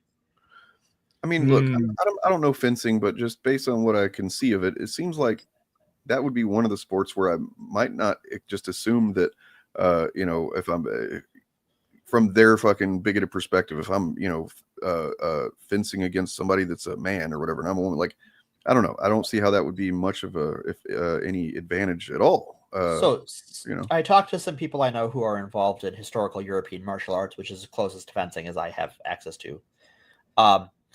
And according to them, mixed gender competitions and bouts are not uncommon. Mixed gender training is pretty much standard. And that the physical differences, like the advantage you have being a man versus a woman in those competitions, is less than the advantage a person has over you if you are right-handed and they are left-handed. Damn. Yeah, I do historical European martial arts, and every club I've ever been involved with, the training is co-ed. Well, I'm in Los Angeles, so it's gender inclusive. Right? So we're a much more liberal community. But yeah, it's always at least co-ed, if not actually like just gender inclusive across the board. Right. And that's true. Sword fighting, even with a longsword, is more about finesse than it is about strength. And all, like I see like a lot of chuds on some of the chud channels when they talk about sword fighting and like Rings of Power or The Witcher or whatever. They talk about it as if the man is, or if the ability to win a sword fight is based on size and strength. No, and it's not based on reach and finesse. Strength matters more in archery than it does in sword fighting. Yeah, I mean, everybody saw the Mountain versus. The Mountain versus what's his name, Pedro Pascal. Everybody saw that. I mean, up until the last moment here, Pedro Pascal was doing pretty good. Yeah, I mean, and that was just stage fighting. But yes, the principle is correct. If you're small, so like strength and size are advantages in a fight, but so is dexterity and being small. If you're smaller, you're harder to hit. You have a lower center of gravity, so you're more maneuverable. Anyways, so, but I wanted to, because when I was writing this, I was traveling for work, and I wanted to talk about where I was writing this. Well, Morgan, I just want to say, don't write while driving. Okay. I was not. I was in a Starbucks, as a matter of fact. You're right. You're traveling, like in the general sense, not traveling like how, like, what are they called? I'm driving. You're not driving. You're not driving. No. I'm not like one of those crazy like guys who sees a movie or storms out of a movie and has to like record a video on his phone while he's driving home. No, I'm not doing that. Okay, good. I went to Starbucks because I wanted some coffee and wanted to get out of my hotel at the end of my workday. And this is a Starbucks we had been to. We were in the Cleveland area. We were in the suburbs of Cleveland. And this Starbucks used to have a pride flag in the window for... We've been going there for work for a couple of years now. And now it's gone. And I think that was worth discussing. Yeah. Because the flag is gone now. We are being erased. If you're a queer person, if you're gay or a lesbian, if you're trans, bi, asexual, you're being erased. If you don't adhere to this death cult, you're being erased.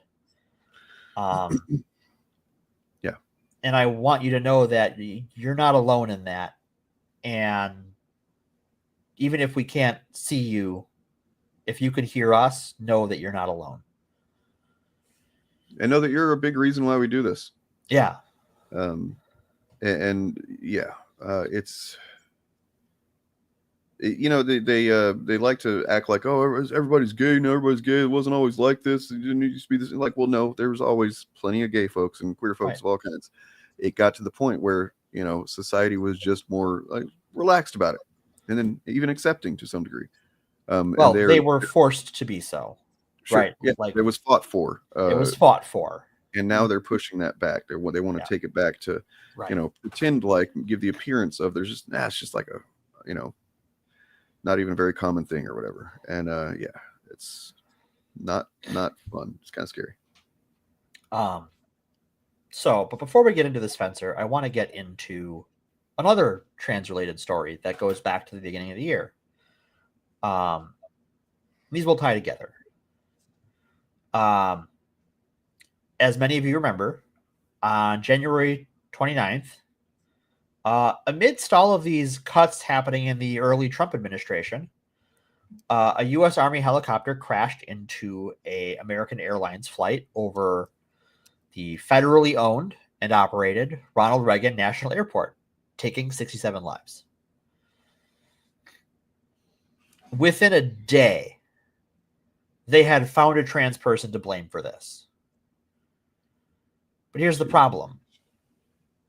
That trans person was alive, and everyone in that crash died. The source was a man named Matt Wallace,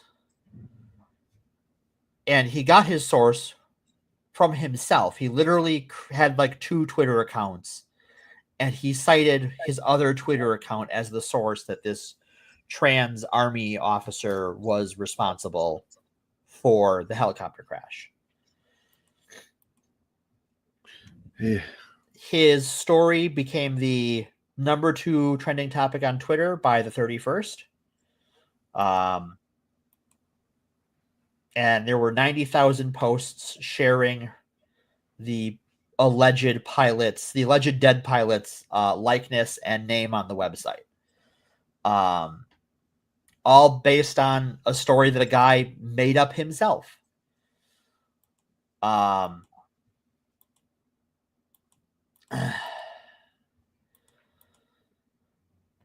So to build off of last week's topic of you're not American, it's really common to hold the entirety of a minority responsible for the crimes of one member of that group. And if you're an influencer, a reporter, or a British author, what do you do when you want to call for genocide and there isn't some member of that group you can pin something on and blame for all the world's evils? You lie. You make someone up. You lie.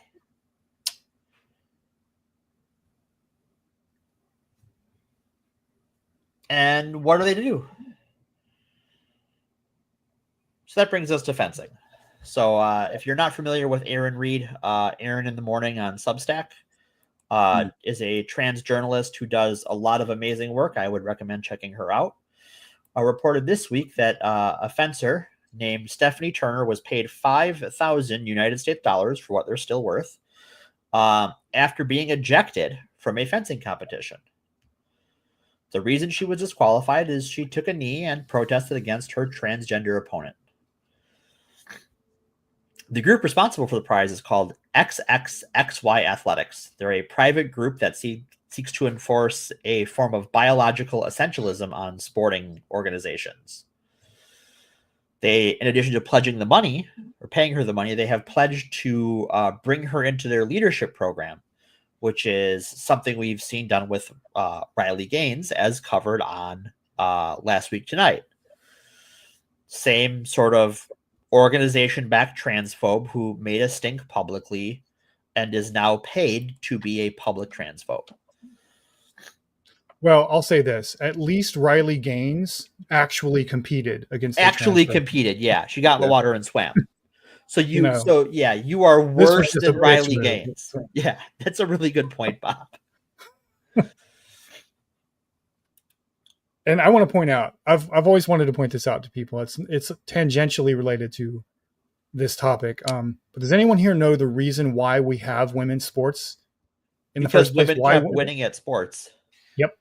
Women kept beating men at sports. And so we created women's sports leagues. Yeah. That is why we have generations sports. Pretending that this was all to protect women from big, bad, powerful men wrecking them and everything. Really to protect men's egos.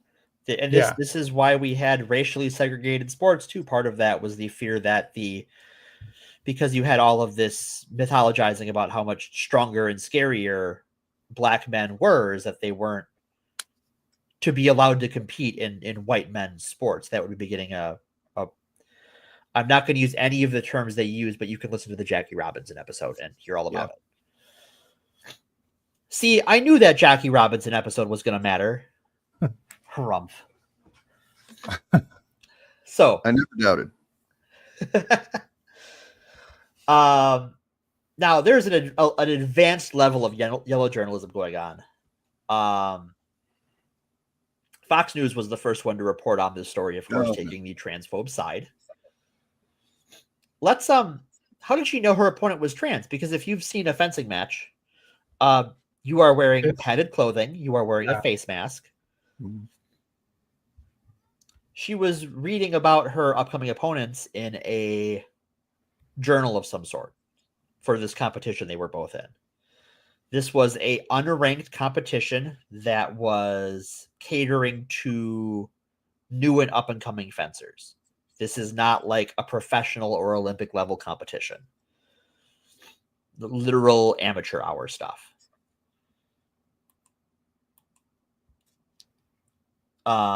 So she read her opponent was a trans person. So it's not like she even has like a shred of trans panic defense to lean on. Like she got out there and saw her opponent was trans and flipped the fuck out. No, this was premeditated. She claims her actions were God's will. However, on behalf of the Forced Adversity podcast, I reached out to God for comment. I heard back from a spokesangel who said that God was checking the alignment of an Ophian wheel at the time. Those are the angels made of wheels and eyes. Like God had to change the alignment on one. Apparently it was wobbling or something. So God had nothing to do with this. Makes sense. We could always reach out to the God Pod. Oh, sure. You know what the God Pod is? I do not. There was a Twitter personality called God. Oh, yeah. He's on Blue Sky now. An animated, like South Park style animated God. Has his own podcast now with his son, Jesus. I will reach out to them for comment. But this is what the spokesangel told me. And if you don't believe me, you don't believe God. Yep. Yep. We talked about how a lot of fencing clubs are co-ed. Now I love this. So this XXXY athletics group is allied with another group called the International Council on Women's Sports. And I love this group because they're dumb. Here's how dumb they are. They gave themselves an acronym for International Council on Women's Sports. It's ICONS. ICONS. Oh. They removed the women from their acronym.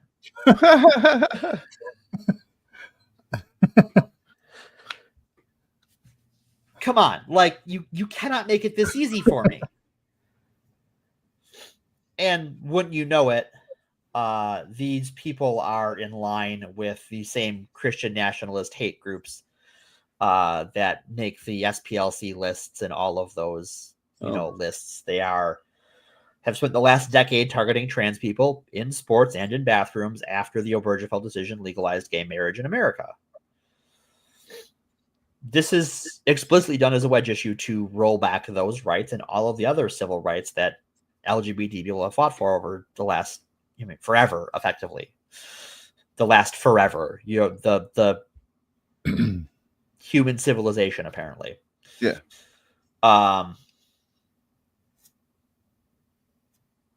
So if you're a bigot looking to attack some minority, like a migrant, African American, or queer person, the good news is you can just literally lie. Just make that shit up. The right-wing ecosystem will lend you the biggest microphones on the planet and pay you real money for your deceit. What? Man, I need to look into this job. Right. Being evil pays. Now, if you're not evil and you're not a piece of human debris,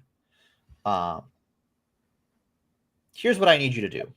When you hear one of these outrageous stories about some trans person winning at sports, or one single member of a minority doing something that seems outrageous, maybe just don't give a fuck. Ask why you're being told that story. Why does this story matter? Because they want you to make you fear the other.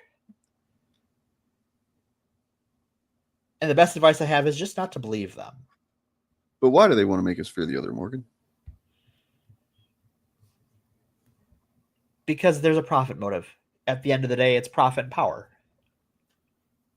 And it's also that they don't want us to unite in solidarity with the other. Right. That's a big part of it. That's a big part of it. Is that they don't want you to recognize that, in all honesty, the fencer who threw a temper tantrum and the trans fencer probably have more in common than the people that are now financing this transphobe. Yeah.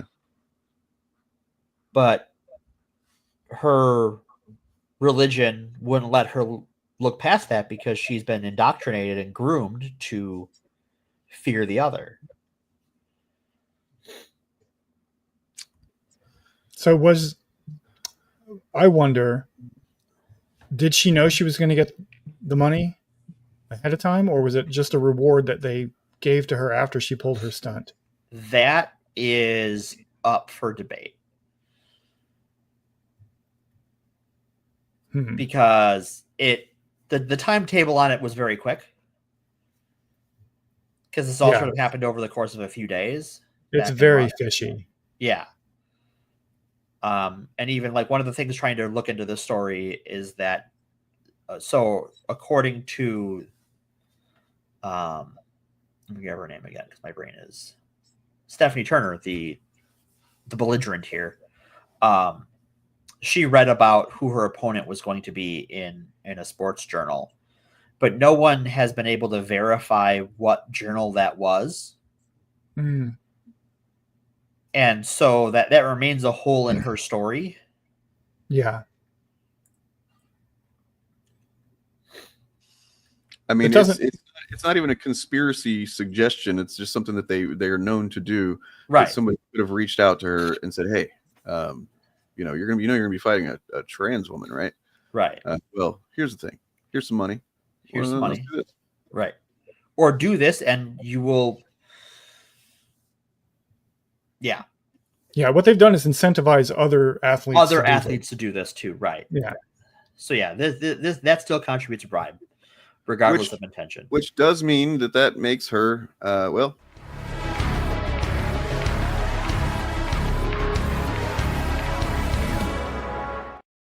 Pretty much, yeah. She is the Quisling of the week. Yeah, because there is real money in this, and if you are already predisposed to apathy towards trans people or antipathy towards trans people, why not take a paycheck? Right? Like, why not just lie? Yeah, there's no penalty. There's rewards. And even if one day, we are able to overcome this bout of fascism we're suffering under, these individual Quislings probably won't see any consequences from that. They'll have their money. Yeah. Yeah, they will. Well, their God will judge them, at least.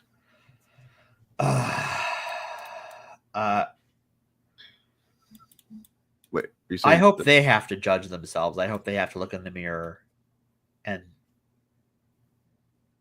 know they're getting paid to lie every day. And I hope that eats them from the inside out.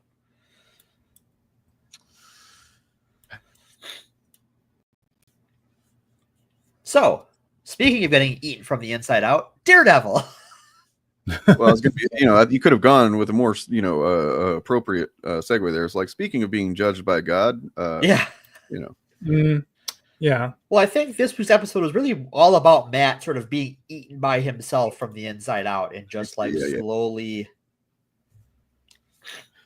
Yeah, he's it's having read honestly just a metric fuck ton of Daredevil in the last month or so.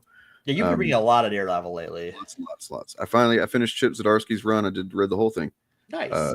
Fucking excellent. In fact, I want to talk about a book that just came out on Wednesday. If you don't mind, go for it. I mean, we'll talk about the show too, but this is just a cool thing. Let me see. I had not heard of it. I just saw it listed on New Comics, and I was like, "Oh, what?" It is a book called "A Cold Day in Hell" by Marvel. Daredevil, A Cold Day in Hell.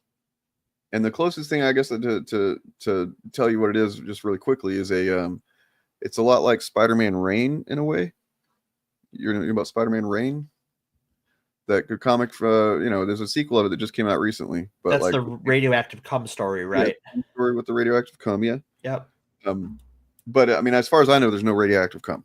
It's just that it is about Daredevil, who's now oldish. Well, he's not super duper old, but he's pretty old. I think in his 60s, maybe 50s, 60s, 60s, and he doesn't have his powers anymore. His powers kind of faded away over time. He's not a hero or anything. He's just a priest. And yeah, and it just kind of opens up. This is by Charles Soule and Steve McNiven. Okay. Charles Soule's writing the Star Wars books, isn't he? Yeah, and he also did a run on Daredevil, in the mid 20 or sort of the late 2010s, I guess. Nice. So it was like Charles Soule came right before Chip Zdarsky, I believe. So yeah, he's he's an old guy. Yeah, and it's just kind of cool. He's he's just kind of going into the graveyard. He's talking to somebody. He's finding his way there. Look who he's talking to. Like their old pals, Wilson Grant Fisk there. Oh wow. Yeah. Then some shit pop. Oh my god. And dogs. Uh-oh. And then some shit.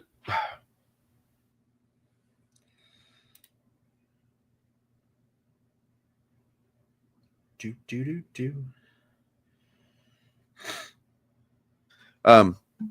Yeah. And so some stuff pops off and basically sends Daredevil back into some action. It's just one of those kind of weirdo future alternate reality stories. It's kind of neat. Sure. Yeah, the Maestro says it's like Marvel doing Dark Knight Returns sort of thing. Yeah, kind of like that. Very much. Even the panel layout for some of them reminds me like that, like yep, 8 little panels to a half. Yeah. Well, I mean, I read at the end, there's a thing with Charles Soule and Steve McNiven, kind of communication back and forth whenever they first were coming up with the idea. And essentially they wanted to pay tribute to like Frank Miller's run and stuff like that. So it definitely, the art and the page layout seem very inspired by that, which is cool. Yep. Anyways, that's neat. But other than that, I've been reading lots and lots of Daredevil, man. Nice. Currently just finished, or I don't remember if I have a few pages left of Daredevil and Echo. Cool. Here's the Red Fist saga by Zdarsky. Most of those were free to read, and then I had to buy that one. Let's see. Here's the end of the end of the Charles Soule run, I believe. Back in Black. This is whenever he had gone to San Francisco prior to this. That's the one I need to read next. He his identity's public. He moves to San Francisco with his girlfriend or wife, Kirsten or whatever. Sure. Doesn't even wear a mask anymore for a while when he's in San Fran. He's just like wearing this pimp ass red suit. Oh yeah. You've probably seen images of that. Yeah. It looks cool. But so this is, and then at the end of that, basically, actually in this is when it shows how he gets his identity back under wraps. Even though they previously knew that he was Matt Murdock, they don't anymore. Interesting. The Purple Children did it. Oh, that's a way to do it. Yeah, let's see lots of Daredevil. Just so much Daredevil, man. It's fucking crazy. It's funny, on my work trip, I was reading the Charles Soule Star Wars. Yeah, which one? Just is it called Star Wars? It's just the main Star Wars. I just hit War of the Bounty Hunters.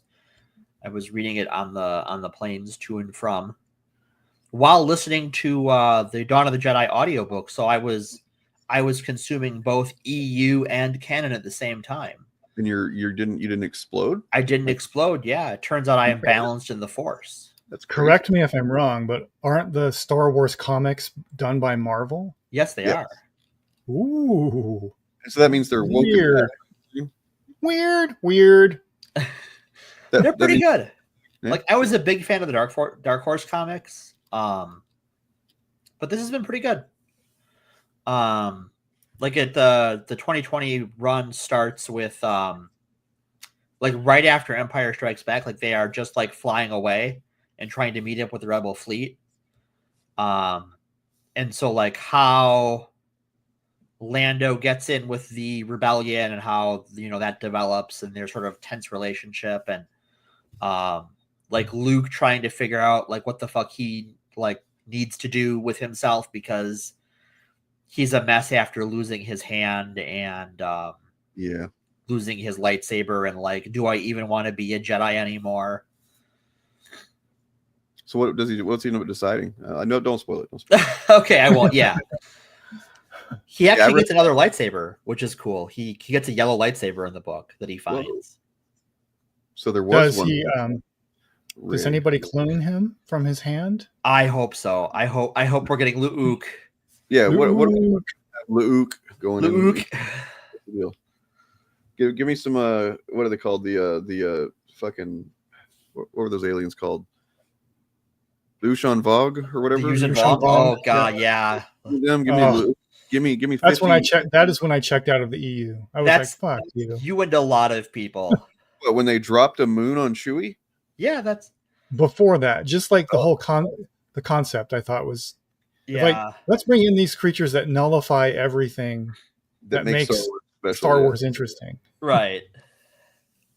Like, I get the idea of like wanting a problem for the Jedi to solve that's out of context, but no, I appreciate that they tried to do a story that wasn't a constant recycling of dark side versus light side, Empire versus the Rebels. Yeah. They tried to bring in an external threat. So in concept, I was intrigued, but just the execution was terrible. It kind of like they hadn't, I mean, I don't know, I haven't read a lot of EU stuff, but like it kind of seemed like they didn't really think of just going smaller with their stories. No, they kept getting bigger and bigger and bigger. They're like, we've got to be big, epic, galaxy spanning fucking thing. And it's like, guys, just tell a story, like a really good story about a couple of people, you know, right. Like, well, I think that's what like the really good EU stories are really tight.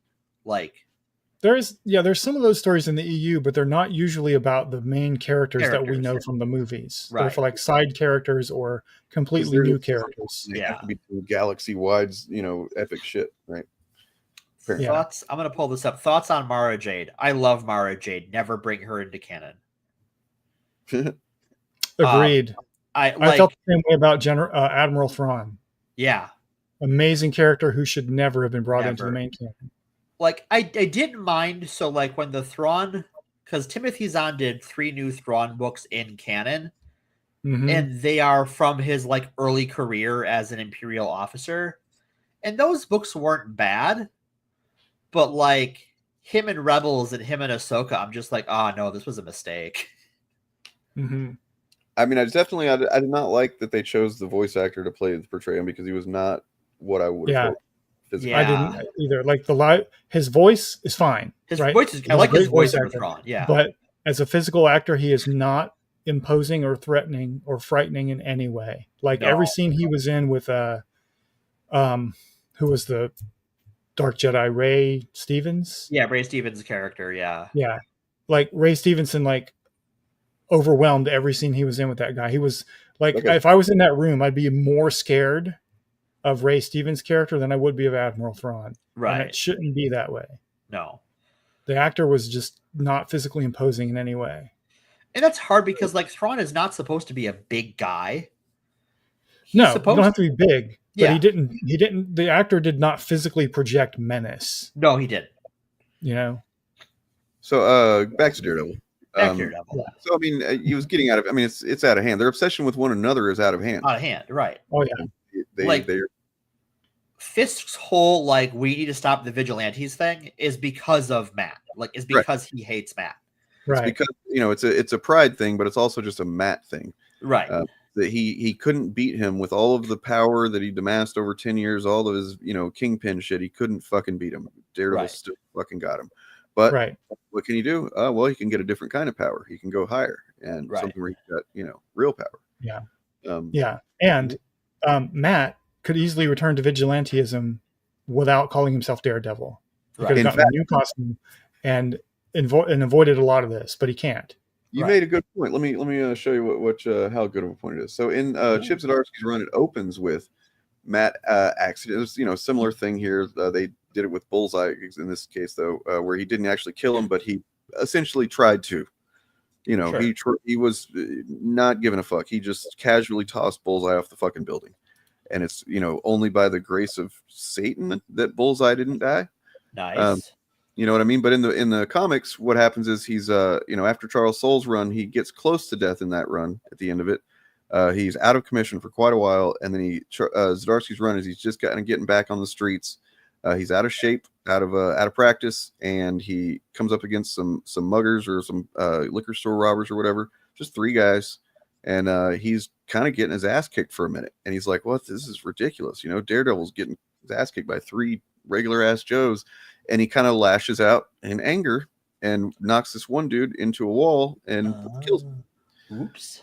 So that's how it starts, is him having accidentally killed somebody, which normally he would, all of his moves are so precise that he knows exactly what bone he's going to break and all that. And so from there, it's just about him trying to, first of all, he doesn't even want to accept that he did. He's like trying to investigate Fisk, and like, oh, Fisk they changed the fucking the coroner's report or something like that. He's convinced he didn't do that, but then he finds out, no, he did. He actually did accidentally kill this guy, and he's got to live with that.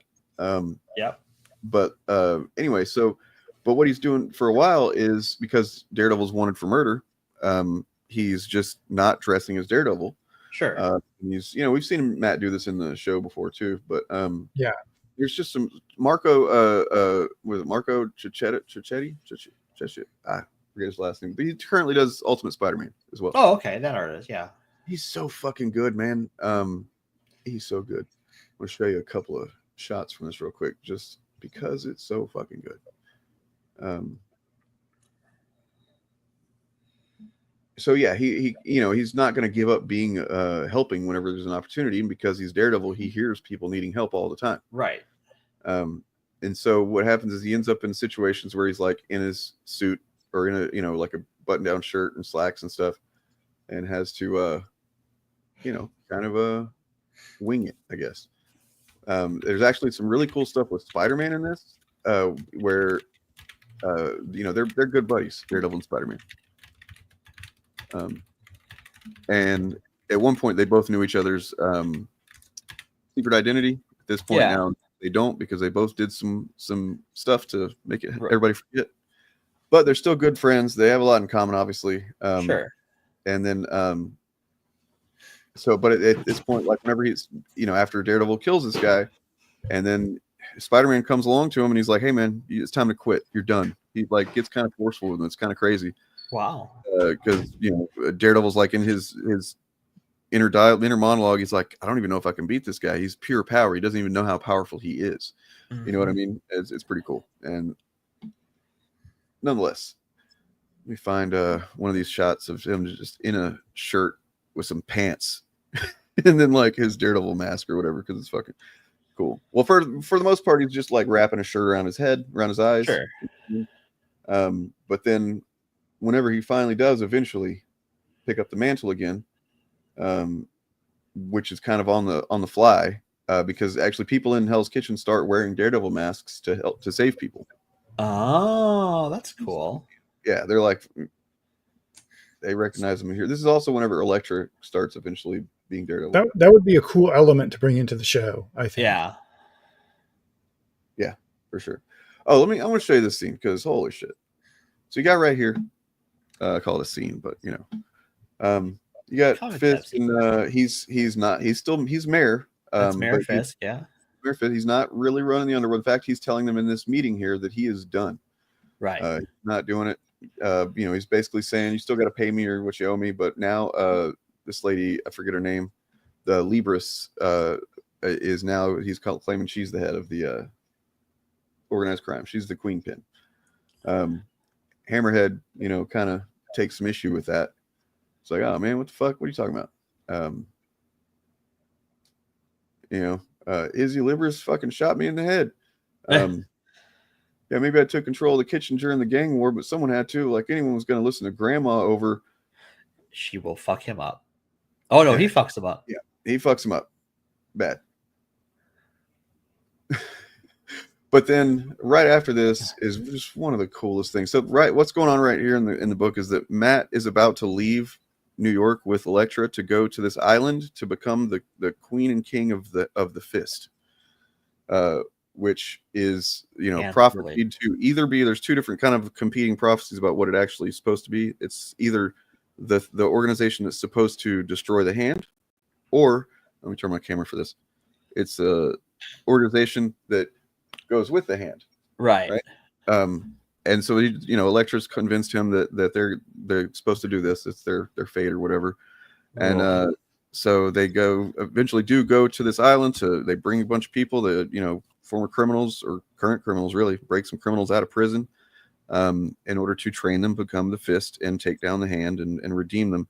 The overall cool thing, the great thing about this run. So if anybody wants to read some great Daredevil, this is Matt addressing the issue of violence and like the kind of crimes that he typically stops being a symptom of greater systemic problems.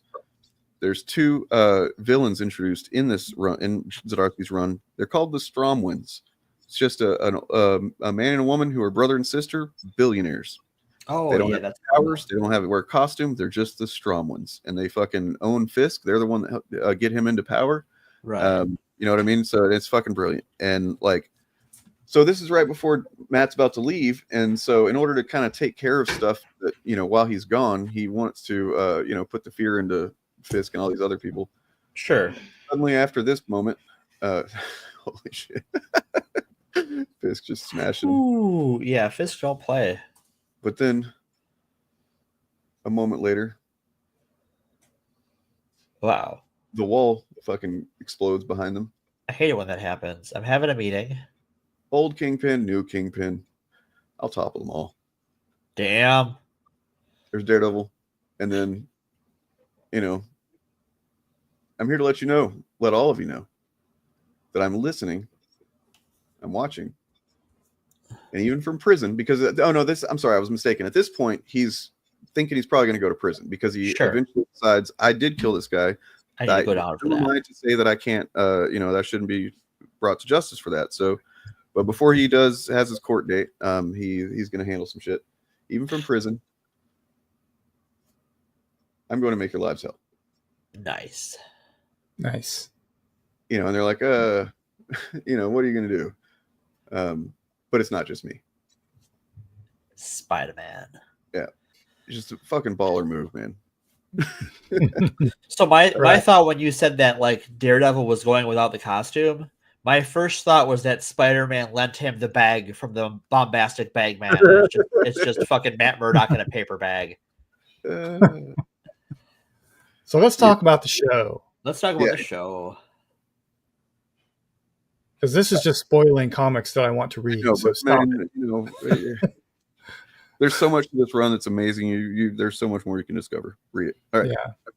The show. The other obsession has gotten out of hand. You could say it was out of hand before this show even started, really. Right. It was like there is no show without this obsession. Right. True. At least this show is about their obsession. Yeah. At least the elements they're building this version of Daredevil around. They can't have the show they want without that obsession. Right. And it's an irrational obsession for both of them because Fisk could easily expose Matt's secret identity and end him.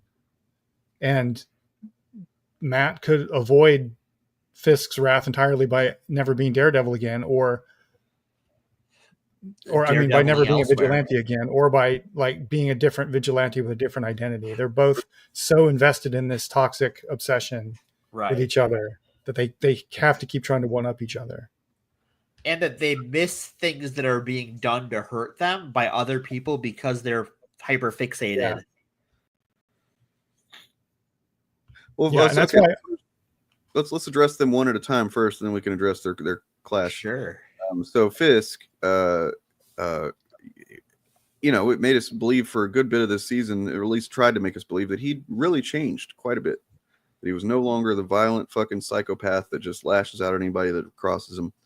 Well, I mean, he's just kind of adapted a little bit, as in, Adam, the guy that his wife slept with while they were on a break.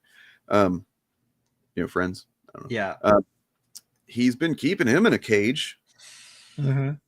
And and I thought that he'd killed him the last time that they showed him. He opened the cage. He put a hammer or something down there, and his axe. Mm-hmm. Dude runs out, makes this attempt at him, and no, shouldn't have done that, man.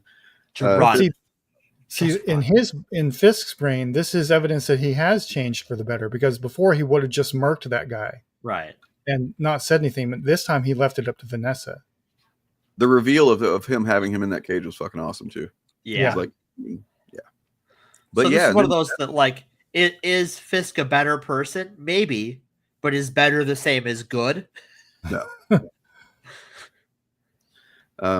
Yeah. So the Yeah, spoiler alert, by the way, for Daredevil.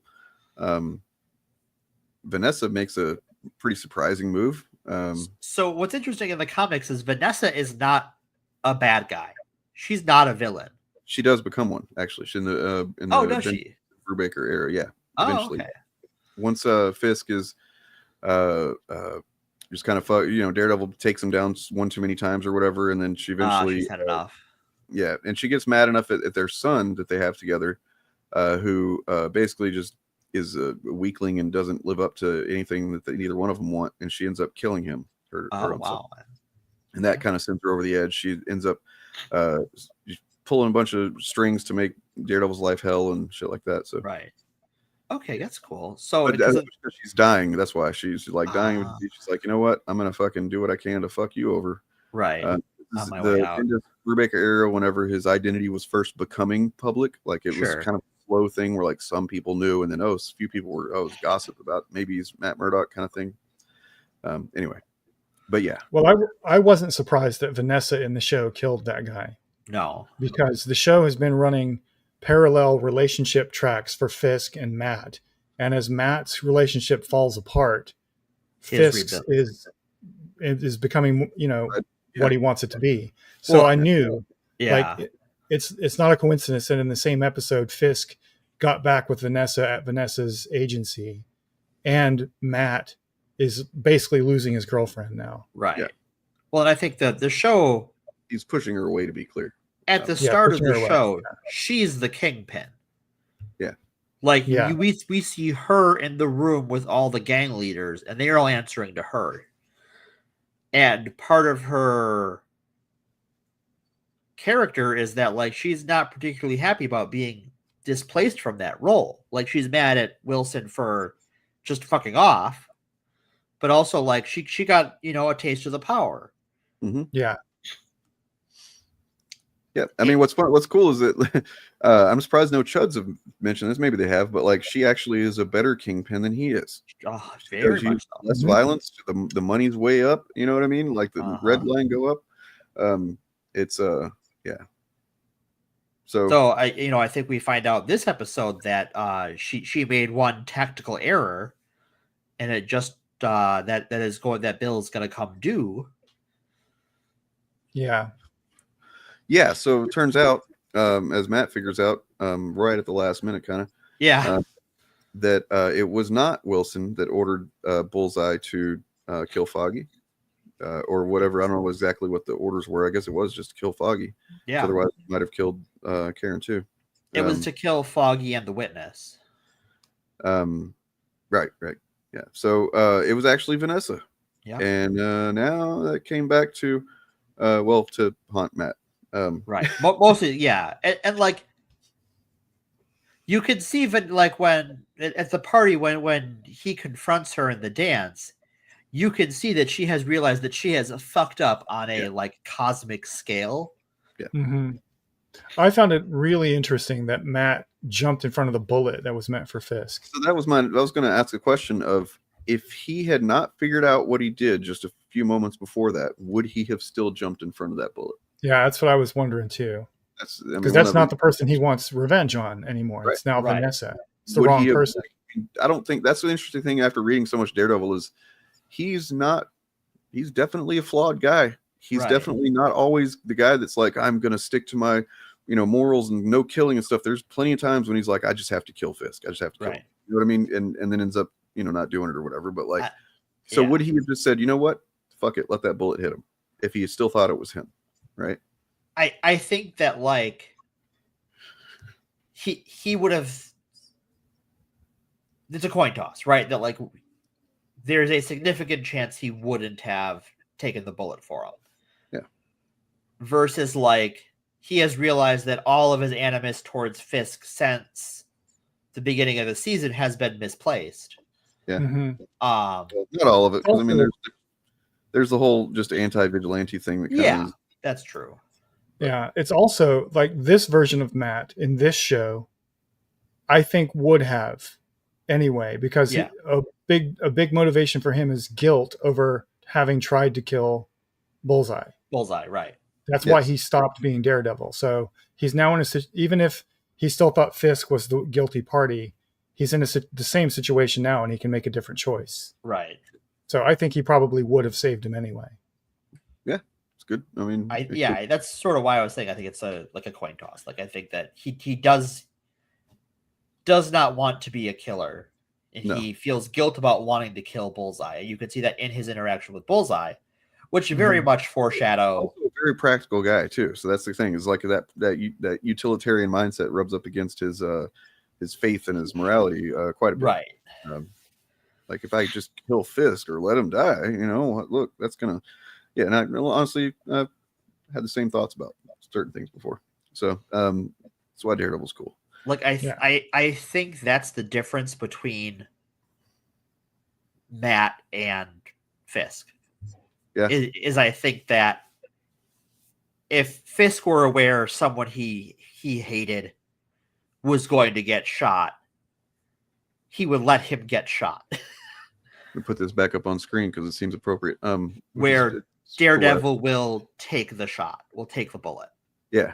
I mean, basically what you've got is two guys that they are both constantly trying to, or not constantly, but like sometimes they start to get closer to one another, than either one of them really is either comfortable with or capable of, kind of things. Like Fisk will he's tried to clean up and be mayor and be the legit mayor and stuff, but obviously he can't fucking 100% do that. In the same way that Matt, and they've couched this all in the context of like being about violence, which is fine. Yeah. It is an important thing to honestly, it's probably one of the most compelling shows or anything about like the reality of violence when it comes to superheroes and the idea of a vigilante and stuff. It's pretty neat that they are having the conversation essentially. I also think it's interesting that the show recognizes that the political power that Fisk has as mayor is its own form of violence. Yep. Yes. Yeah. And I think one of the strongest elements of the show is the way they keep doing parallel character development scenes between Fisk and Matt, where they each achieve like a character development threshold at the same moment in the show. Right. Well, and they're usually the opposite of each other. It's really, really cool. Especially, I think it was the previous episode before this one that was like became very, very clear. Like when he's essentially preparing to have Adam come running at him or whatever, and at the same time Matt's putting on the costume and stuff to fight Muse the first time. What's that? To fight Muse the first time. Yeah. Yep. Well, let's talk about Muse because I just also that's in the Charles. I mean, the Charles Soule run. Soule run, yeah. When Muse is introduced, and there is one big glaring difference. I mean, they're very different characters. I mean, but the reason being because in the comics he is an Inhuman, right? And like for instance, whenever Matt first encounters Muse, he can't like read him properly. He can't. His radar sense can't fucking see him well. Because he's essentially a void of sound and light and stuff. Like he's just absorbing it all into him at all times. It's kind of creepy, honestly. And so there's that. It makes him, makes him quite a bit different, actually. You're right. Instead of just being some dude. He's just a guy. Yeah. Yeah. I like how the one part of the show so far that's like, okay, I get that they needed to kind of explain that, I suppose, but like, is a little obvious whenever he's like, oh, I know Taekwondo or whatever. It's like, okay, so we need to know why he can fight Daredevil a little bit, right? I would have rather him been an Inhuman, to be honest. I mean, because they made this a way to introduce mutants further into the MCU. Yeah. I think this was a waste of a character, honestly. I think so. Because they built him up so much, and then his fall was basically anticlimactic, and now what's the 9th episode? The final episode of the season going to be? Who is he going to fight? The cops? Bullseye. And Bullseye. Yeah, Bullseye. Yeah. Yeah. Again, I think like the use of Muse. Yeah. Go ahead. I think the use of Muse in this season is one of the places you can tell that there were two different production teams working on like Frankensteining a new story out of the remnants of the old one. Muse felt very tacked on to me. Yeah. Got a counterpoint that it I mean, I guess I didn't see it as tacked on. I did notice, obviously, this like, whoa, that's it. But yeah, it's more about, for point one, the show is about Matt and Wilson Fisk. To have Muse mixed up in the finale and being like another part of it that you have to deal with, it's like I'd prefer to let them have their more time to do whatever they're going to do, and deal with that, the crux of the season conflict. Point two, the impact that Muse had on the narrative and on the characters is pretty fucking substantial. So even though he wasn't present much, just the being the focal point of kind of catalyst of the rest of what's happening in the show is I think significant. So yeah, that's true, but it still feels what you say is absolutely true, but it also still, you can tell that this is two different productions that got tacked on together. Like Muse should have gone with Fisk or Muse as the big bad of the season, and I think using Muse the way they did was kind of a letdown, especially killing him off. I think they probably wouldn't have done it if they weren't going to make Fisk a big part of the show. Because it's just Vincent D'Onofrio in this character. He embodies it. He's clearly a favorite of everybody. He's compelling to watch and to see him do basically anything. I mean, think about the stuff that we watch Wilson Fisk do most of the time. This show and the previous one, he's just like eating and like looking at a painting or something. It's like, but it's still fucking like I'm compelled. Right. Yeah. So I do think that with Muse, I think one of the reasons I would have wanted him to be a mutant or an inhuman or some sort of powered individual is that it would give him an extra layer of menace as to why we, the audience, should care beyond he's just a speed bump for Matt. And it would, because the first half of the season tries to portray Fisk as someone who is on the cusp of rationality. And to be like, yeah, Muse is a powered individual would put some more nuance into him making his anti-vigilante task force, where it's like, okay, it's a serial killer, but we're going to go after vigilantes. Well, why? He doesn't appear to do anything different. We're like the other vigilantes we have seen in this show, other than Swordsman, who is basically a joke character. Yeah. Or that are referenced are, White Tiger, who is powered, Matt, who is powered, Spider-Man is referenced, he's powered. Muse is just a guy. Yeah. And they thematically and visually alluded to his powers from the comics.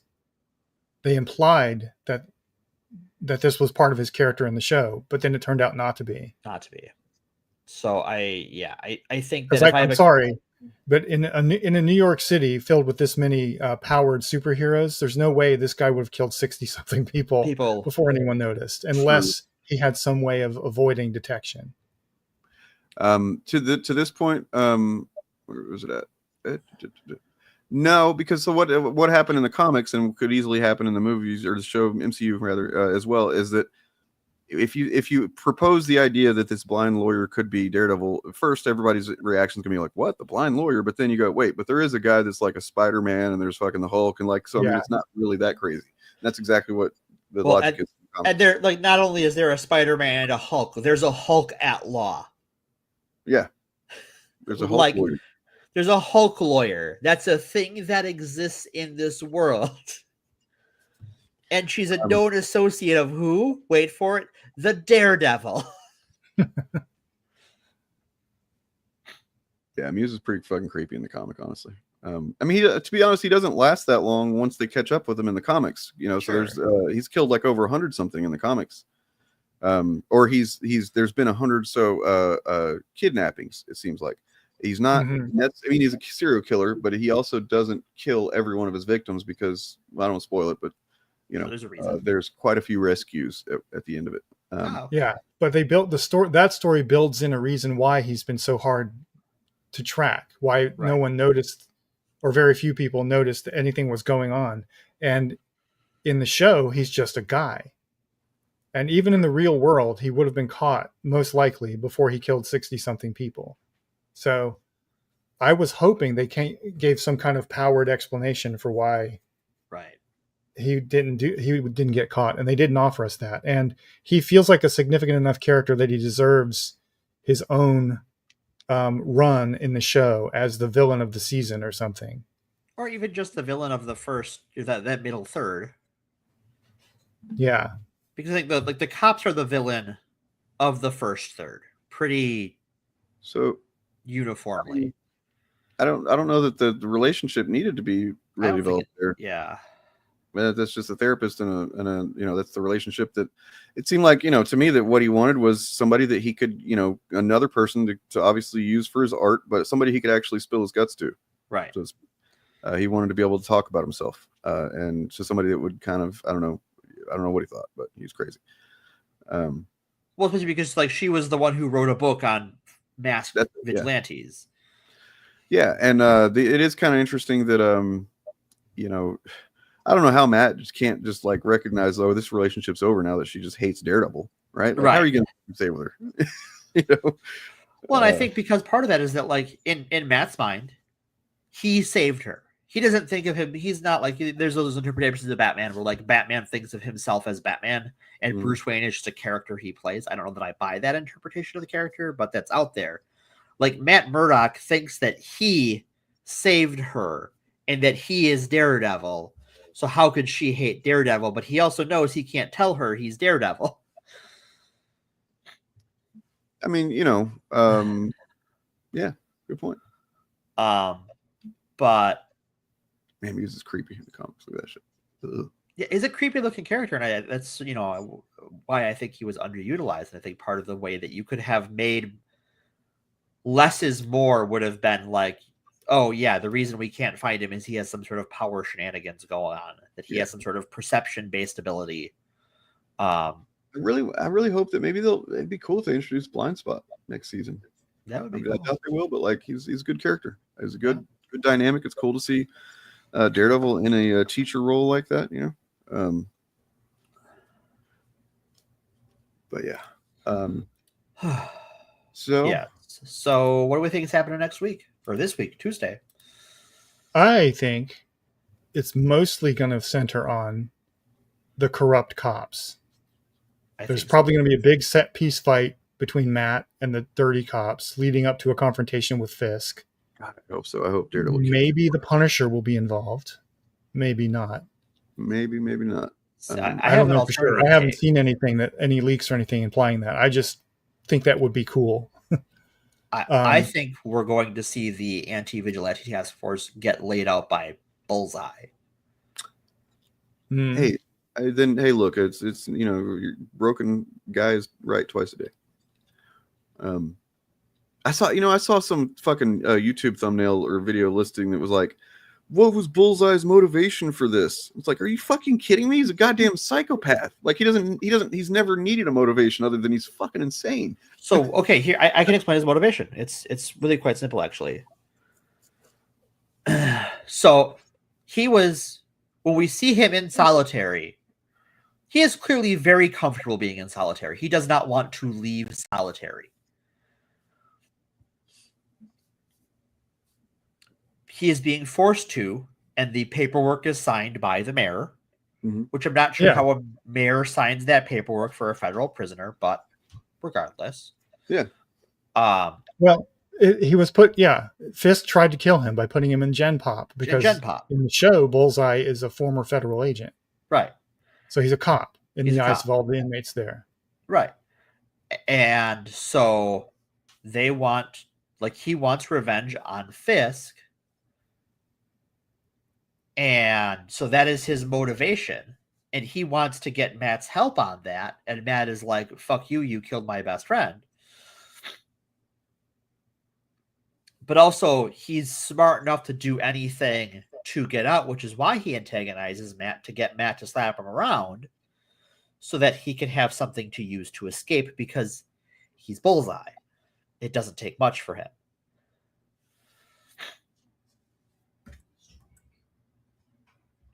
Yeah. Can I tell you guys about I'm gonna tell you guys about Mike Murdock. Mike Murdock is he started out in comics as not a real person, just a name that Matt would pretend to be his long lost twin brother Mike, who is not blind, and he would do this for various reasons, so that he could go do things that Matt Murdock shouldn't be able to do or wouldn't be able to do, because he can do them, but he's just a blind guy to everybody else. Matt's twin brother who didn't exist until he did.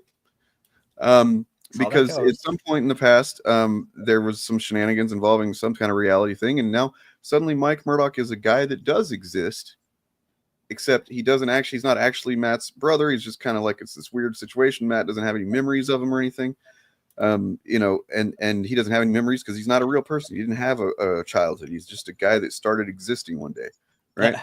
Until he gets a hold of some Norn stones. And he writes himself, and this is what from one of the Zdarsky annuals of Daredevil, it's mainly about. What it does is it sets up Butch Ferris, who is the illegitimate son of Wilson Fisk, who is now the current Kingpin in Marvel Comics, or at least he was last I checked. And then it also sets up that Mike Murdock has done this thing where it literally goes through and shows you his childhood with Matt and them being twin brothers together, and how even his reaction to the day that Matt was hit by the truck and he lost his eyesight and stuff like that. And, and now he's Mike Murdock, and Matt has the memories of him. They're legitimate brothers as far as anybody's concerned. So he's the Dawn from Buffy the Vampire Slayer. Yes, that's exactly. Yep. Weird. So Mike Murdock in season 2, are we hoping? Oh God, man. I mean, I hope for blind spot over that, but yeah.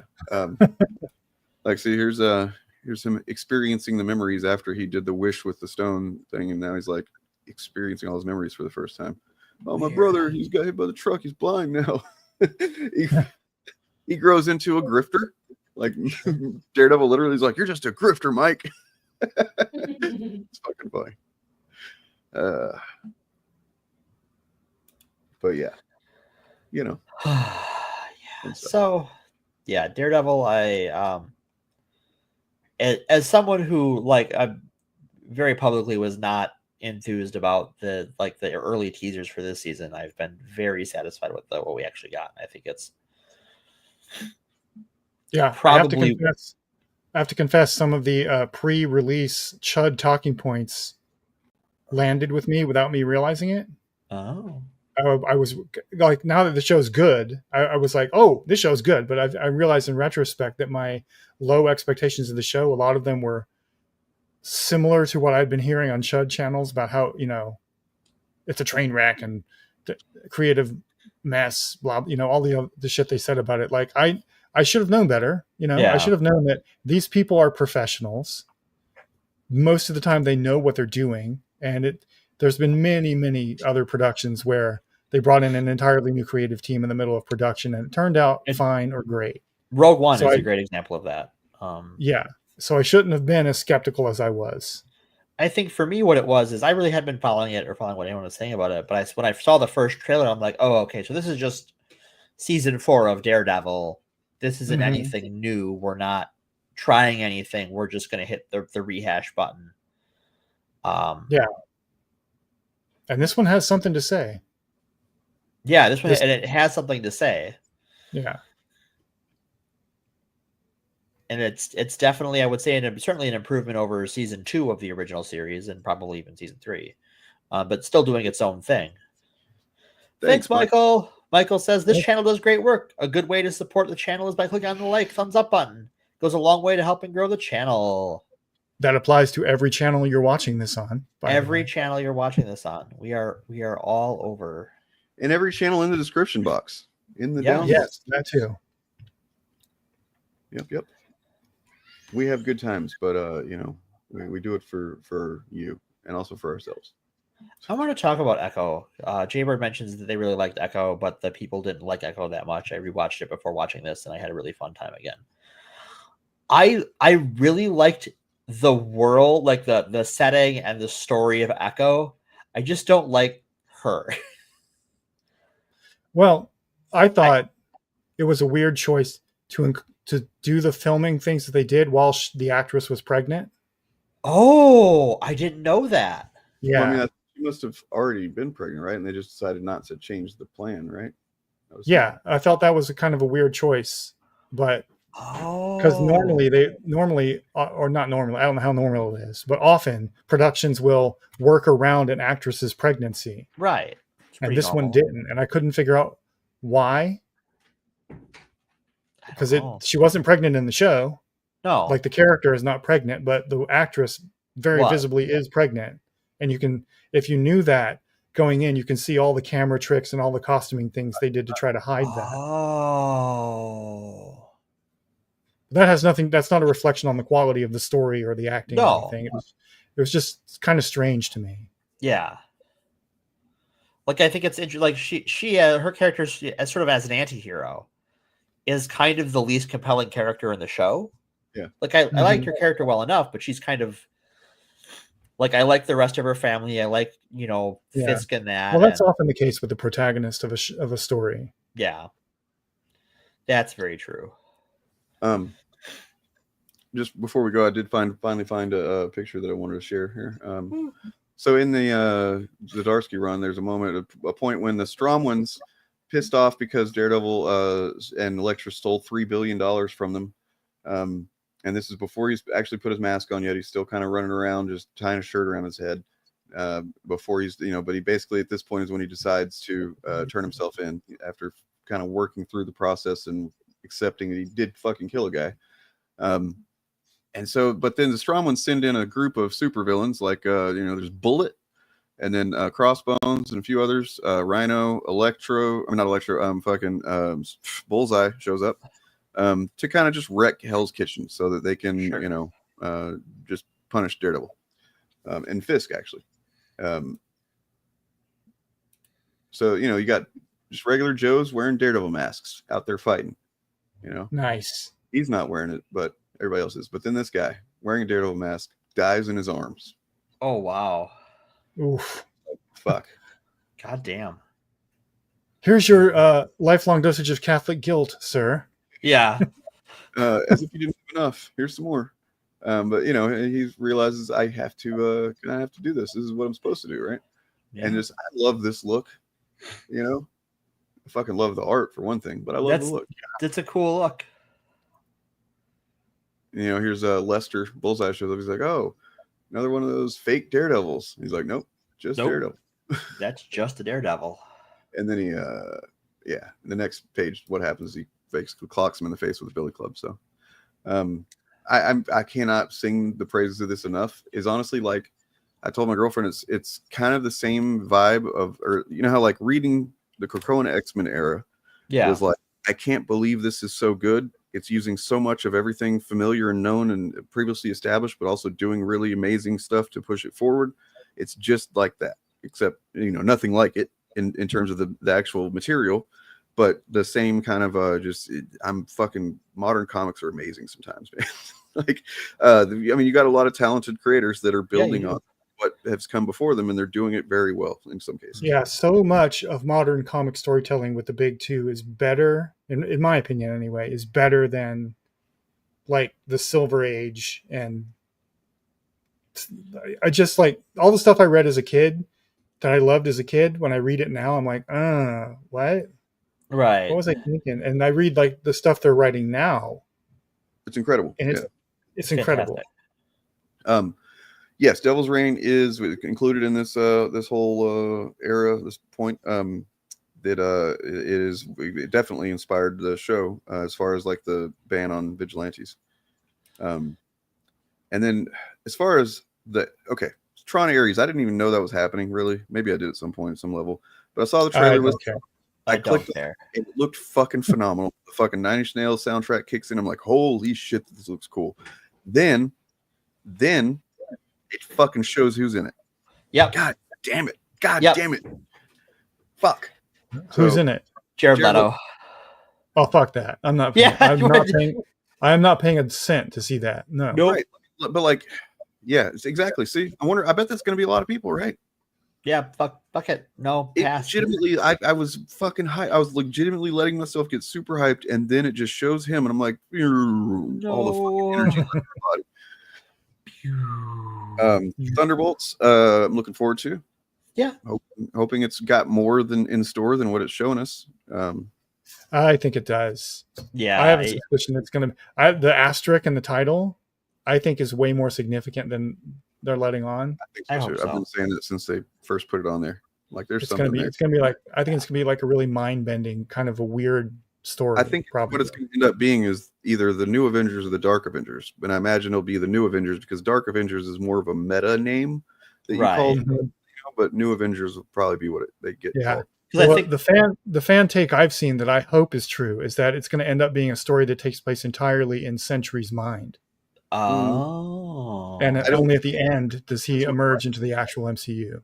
Think about times whenever shows or movies have done that. It's not generally well accepted. That's fair. It's just like, it depends on the execution, but yeah. Is essentially the take. I don't think that's going to be that, but I don't either. It would be a bold choice if they tried that. Be a dumb choice, honestly, at this point where they need to do some good ass basic storytelling, you know. So I have some breaking news from the true villain of the show, the state of Wisconsin. Oh no. I'm gonna share something on screen. What is it with Wisconsin? You keep racking up W's and then L's. So FBI, Waukesha teen killed parents in extremist plot to assassinate Trump. I want you to get a look at our perpetrator here, our alleged perpetrator. Oh, he's definitely liberal if he was trying to kill Trump, right? Obviously a trans girl, right? Yeah. Yeah, this is definitely a trans girl. Oh, wait. 17-year-old, according to federal documents, shared the views of an extremist neo-Nazi group, the Order of Nine Angels. Oh, it's definitely a liberal if it's a neo-Nazi. The group described the FBI as a satanic cult with strong anti-Judaism, anti-Christian, and anti-Western ideologies, whose goal is to incite chaos and violence. That's weird that he thinks that about the FBI. Isn't the Trump administration also, weren't they against the FBI before they had it controlled? Yeah. Weird. How can you be a white supremacist and be anti-Western civilization? What does that mean? No, the state of it, basically, that it's been poisoned and you know, blah blah blah, that kind of shit. I don't know, but yeah, this is breaking news in my state. So, the state of Wisconsin, everyone. Yeah, you know, you keep us on our toes, Wisco. Yeah, we try. So I have on our way to a funny story from Cleveland. So I had a sad story from Cleveland, but I have a funny one. So there's a bar in the airport that is like British pub themed. And my dad fucking loves that shit. So I'm like, I'll go there, have lunch before my flight, and send him some pictures of the place. Mm-hmm. And the waiter comes up to me and asks like what I want to drink, and I'm looking at their drink menu. And they have Leinenkugels on their like seasonal menu. And Leinenkugels is a Wisconsin-based brewing company. And I'm just like, I could go for a taste of home right now. So I asked the waiter what Leinie's seasonal beer they have on tap. And they look at me like I'm an alien because I called it Leinie's. Because in Wisconsin, not one person refers to it as Leinenkugels. It's Leinie's everywhere. Everyone. I have never once heard it called Leinenkugels in a bar or a restaurant. It's Leinie's. And this person looks at me like I am some sort of strange creature from another dimension. And I'm like, oh, the Leinenkugel. They're like, oh, yeah. Well, where I grew up, we call all soft drinks Coke. So, right. Yeah, wow. Weird. I would go to restaurants in Florida, and I'd say, "Hey, can I get a Coke?" And they'd go, "What kind?" And then you have to go, "Oh, sorry, I meant Dr. Pepper." Right. Which is the correct choice. Yes. So, unrelated but related to Dr. Pepper, they have a blackberry Dr. Pepper now that tastes almost just mostly like a kind of a grape soda, and this very faint hint of Dr. Pepper. I don't know what the fuck I'm thinking. Sorry, was your story done? I'm sorry. That's my story. Yeah, it's just like being from Wisconsin. You're just an alien. Mm-hmm. Yeah. I mean, I felt like one when I was there, living there. Yeah, well, it's a different world here. I have never been there. We'll change that. I forgot. I wanted to show this too. No That's context. kind of cool. No context. It's fucking dope though. What's going on in this moment?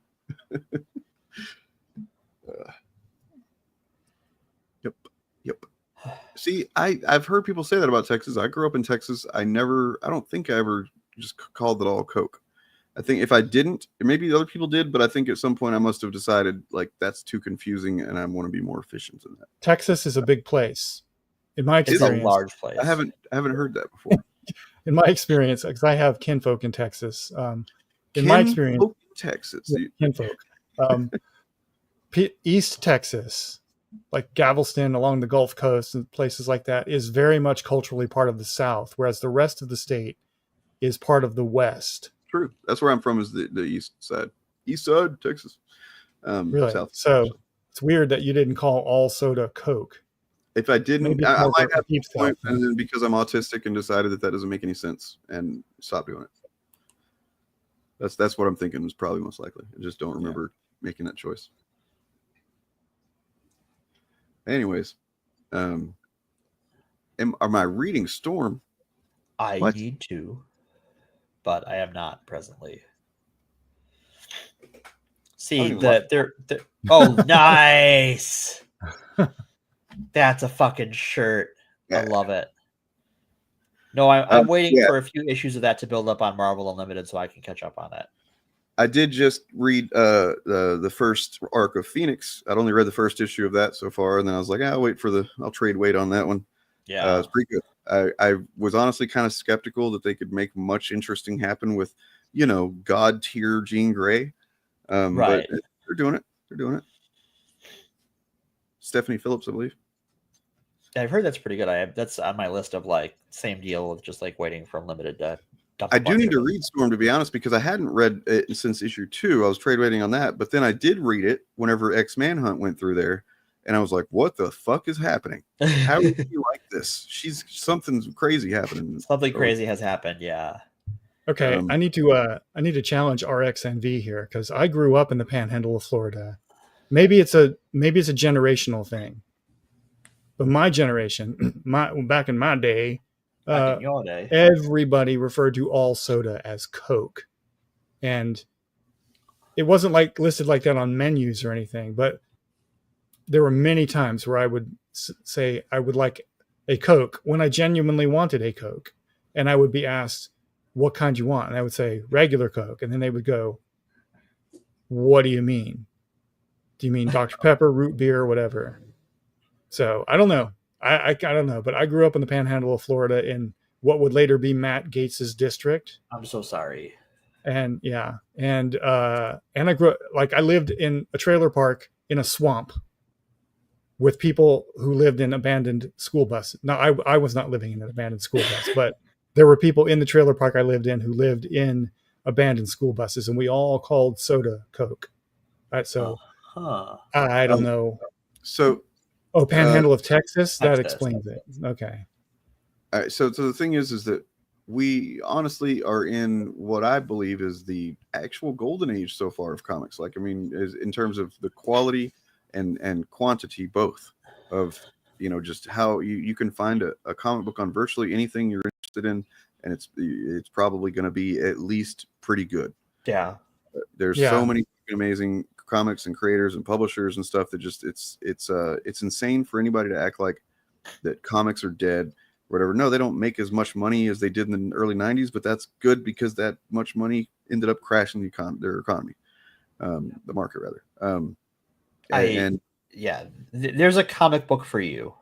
Like, genuinely, like, go to your local comic store and ask, "Hey, I want to read comics. What do you think I should check out?" And they'll point you in the right direction. There's a comic that you will love out there, I guarantee it. And they're not all superhero comics at all. No. There's so many other things that there are. Like, I'm taking a little break from Cape books right now, and I've been reading Star Wars. And it's been great. Like, some of my favorite comics that I've ever read were Transformers. The recent run, like the Energon. No, I have to read that still. The Void whatever it is. Yeah, Void Rivals, and then Void Rivals. Yeah, I have not read that Transformers stuff yet. And then the Duke book, at least the first issue, crosses over with Transformers, the G.I. Joe Duke. Yeah, that's what I've heard. I've heard that's all really good, and I need to check it out at some point. But it's not bad. And yeah, as far as Ultimate Black Panther, it did get like not as compelling at all to read compared to the others. It just that's the first one that kind of fell off. It just got kind of spinning its wheels about, oh, we're gonna go to war with them. Oh, we got to we got to study this thing. Now we're gonna study this thing. They're saying what? We're gonna go to war. And it's like okay. Yeah, I definitely feel like that started to spin its wheels. And not in the same way that I think Ultimate X-Men kind of spun its wheels, but it's just a very weird story in general. And definitely a little out of place with the rest of the story. And like, especially now as things are pushing towards the city coming back into time. Like, look, Ultimates is still pretty damn strong. It is not firing, like it's not giving me like 11s each issue like it was for the first like 5 issues or so. But it's like an 8 or 9 book every month. And then Ultimate Spider-Man is definitely becoming more compelling in a way that I didn't think it was going to. I thought it was going to be like the cozy Spider-Man book we've wanted since One More Day. Yeah. But it is that and more, and I love it. I mean, I've seen some people theorizing that Mary Jane might get taken out. That would be kind of wild. I mean, especially after the loss that Peter's already had. Yeah. Hickman wouldn't go after one of the kids, would he? No. Oh, no. Hickman would kill a kid. Although I do like the fact that he's the son is wearing the symbiote. Essentially, it's not a symbiote, but it's the AI costume that has Peter's personality. Yep. And that did you see the one with Sandman? Yes, I did. That was so cool. Pretty neat. That was a really cool story. Like both like a cool father-son story, a cool family story, a cool like you don't have to fucking murder the monster story. It was just cool. Yeah, true. Truer words have never been spoken. That's definitely true. Yep. Hickman all right. Shit holds up. It does. Will. All right, folks. Yeah. All right, folks. I was going to play this thing here at the end of this stream, so let me go ahead and do that. All right. It's about a 8 or 9 minute clip for anybody who wants to stick around and watch this from the week when we covered the Daily Wire and that whole situation. Oh, sure. So in this clip, we talk about Daily Wire, Asmongold, and just the state of the right and who they seem to have chosen as their voice. Yeah. Before that, Ultimate Wolverine is going to go in bloody places. It's going to be bloody. Yeah. Yeah. Max Japan is curious to see where Ultimate Wolverine goes, and it's just going to be blood. It's going to go into blood. Yeah. Although the direction the blood goes might change soon. Yeah. It'll be interesting. All right. Yeah. Later, Max. Hope you're doing well over there in Japan. Yep. Take it easy, folks, and we will catch you next week. Here's this thing. Crowder to have him on, right? Yeah. Mm-hmm. From memory, it was like they didn't want to let him be as racist as he wanted to be, basically. Right. Part of first of all, there was Crowder and his fucking, the hubris of being like $50 million a year. That's ridiculous. I'm worth way more than that. Slave wages. That's what he called it. That's what he called it. Yeah. They're probably counting themselves lucky they didn't hire him at that price now. Oh yeah, they would be. They would not. I mean, if that's the kind of contracts they're offering to people like Matt Walsh and stuff, though, then it kind of gives you an insight into where a lot of their money is going. For that price, they could hire like 50 million Michael Knowles. Yeah. Depends on I don't know. I thought I had a joke there, and I don't. But their fundamental problem is they can't decide if they want to be a news commentary company or an entertainment production company. I think that's why Jeremy Boring has been reduced from. I think we're going to see them go more towards back towards what they originally were. I think whoever decided is making the decisions now is like, this was a mistake to put so much into a cartoon that's going to be the anti-woke Simpsons, and it turns out to, get queer people love it and they're making fun of us for it. And, then just the movies and stuff like that if you look at the movie output of the Daily Wire, you can see that there's a shift that happens. And it seems like, Jeremy Boring got tired of making stuff like Shut In and these other movies that really were only tangentially conservative. You know what I mean? There was like the school shooting one, I guess. But they didn't even make that. They bought that one. They bought that one and distributed it, and it was like it hits every woke trope that they complain about. Yeah. Then there's the Gina Carano movie, the Frontier movie or whatever, that made $300. And it was like she's literally playing a fucking Mary Sue in it. Yeah, their audience wants highly politicized, look how evil the left are content. They can't make that because that would be awful. And that's why I think that there's some of this failure going on with the Chud anti-fans, is kind of people that we typically cover around here, because they have radicalized the audience. That's what they needed to get people into politically activated, right? Was to kind of get them, like, to sneak it up on them. And now that they've been made aware that, oh yeah, well, I'm MAGA now. You know what I mean? Even though they started off just not liking woke stuff in their shows or whatever. Right. Now that these people don't want that kind of content, they probably feel condescended to because they can see right through it now. So they're like, no, I just want to watch the guy that's going to say the Nazi talking points. Well, it's the boy who cried woke. Right. I mean, that parable is a perfect illustration. They called everything woke, and now their audience doesn't want to hear them talk positive about anything, doesn't want to see them make anything because everything is woke. Right. Yeah, and now the dog has caught the car, and it doesn't know what to do with it. They won this battle, this culture war battle. Theoretically, they're at the top of the pyramid now. The culture theoretically has shifted in favor of them, and they can't handle it. They don't know what they're supposed to do now.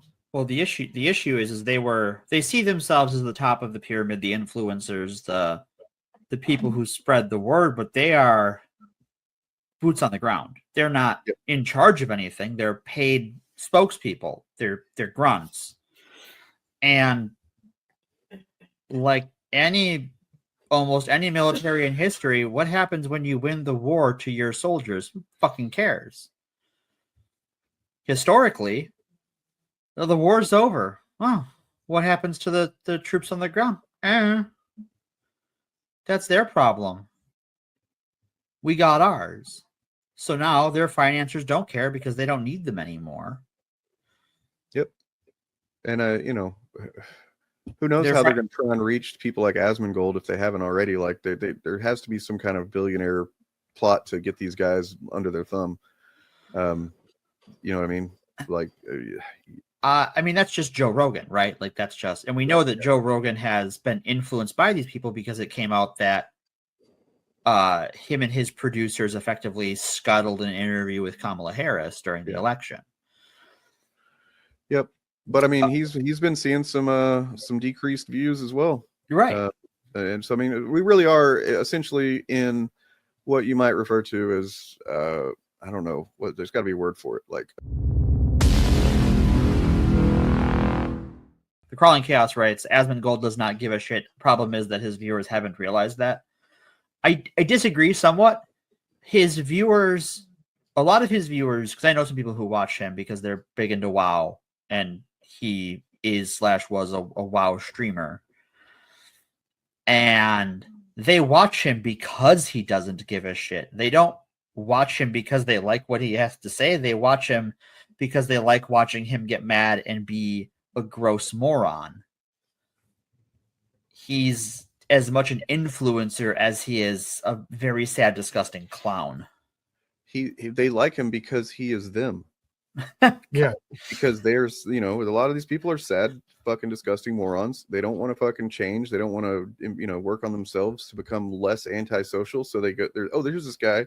This is also part of that whole, hustle mindset. They think that this the same reason that people support Musk or back billionaires, because they see themselves as being able to achieve that too somehow. And they feel like if they don't support that, then that cuts them off from the possibility of it or whatever. You know, there's some of that going on. Weird mentality, weird psychology of that shit. And they see Asmongold as like, well, he's just a guy playing games in his room in a shitty t-shirt that's got blood on his wall from his gums, like me. You know? Yeah, audience. I'd say he's audience captured. I remember when he was saying some stuff that wasn't quite as yikesy, and he even apologized for it at first, and then pretty quickly you started to see him kind of, you know, more and more saying shit that became really yikesy. And I think that was just, he kind of tested the waters and realized, oh wait, there's not actually a consequence for me saying this. No, he shit. can say whatever he wants. Yeah. You know? Trump is a E. coli feces addict. I'm not joking. Trump guzzles the feces of bacteria. He loves it, of toxic E. coli bacteria. Elon Musk is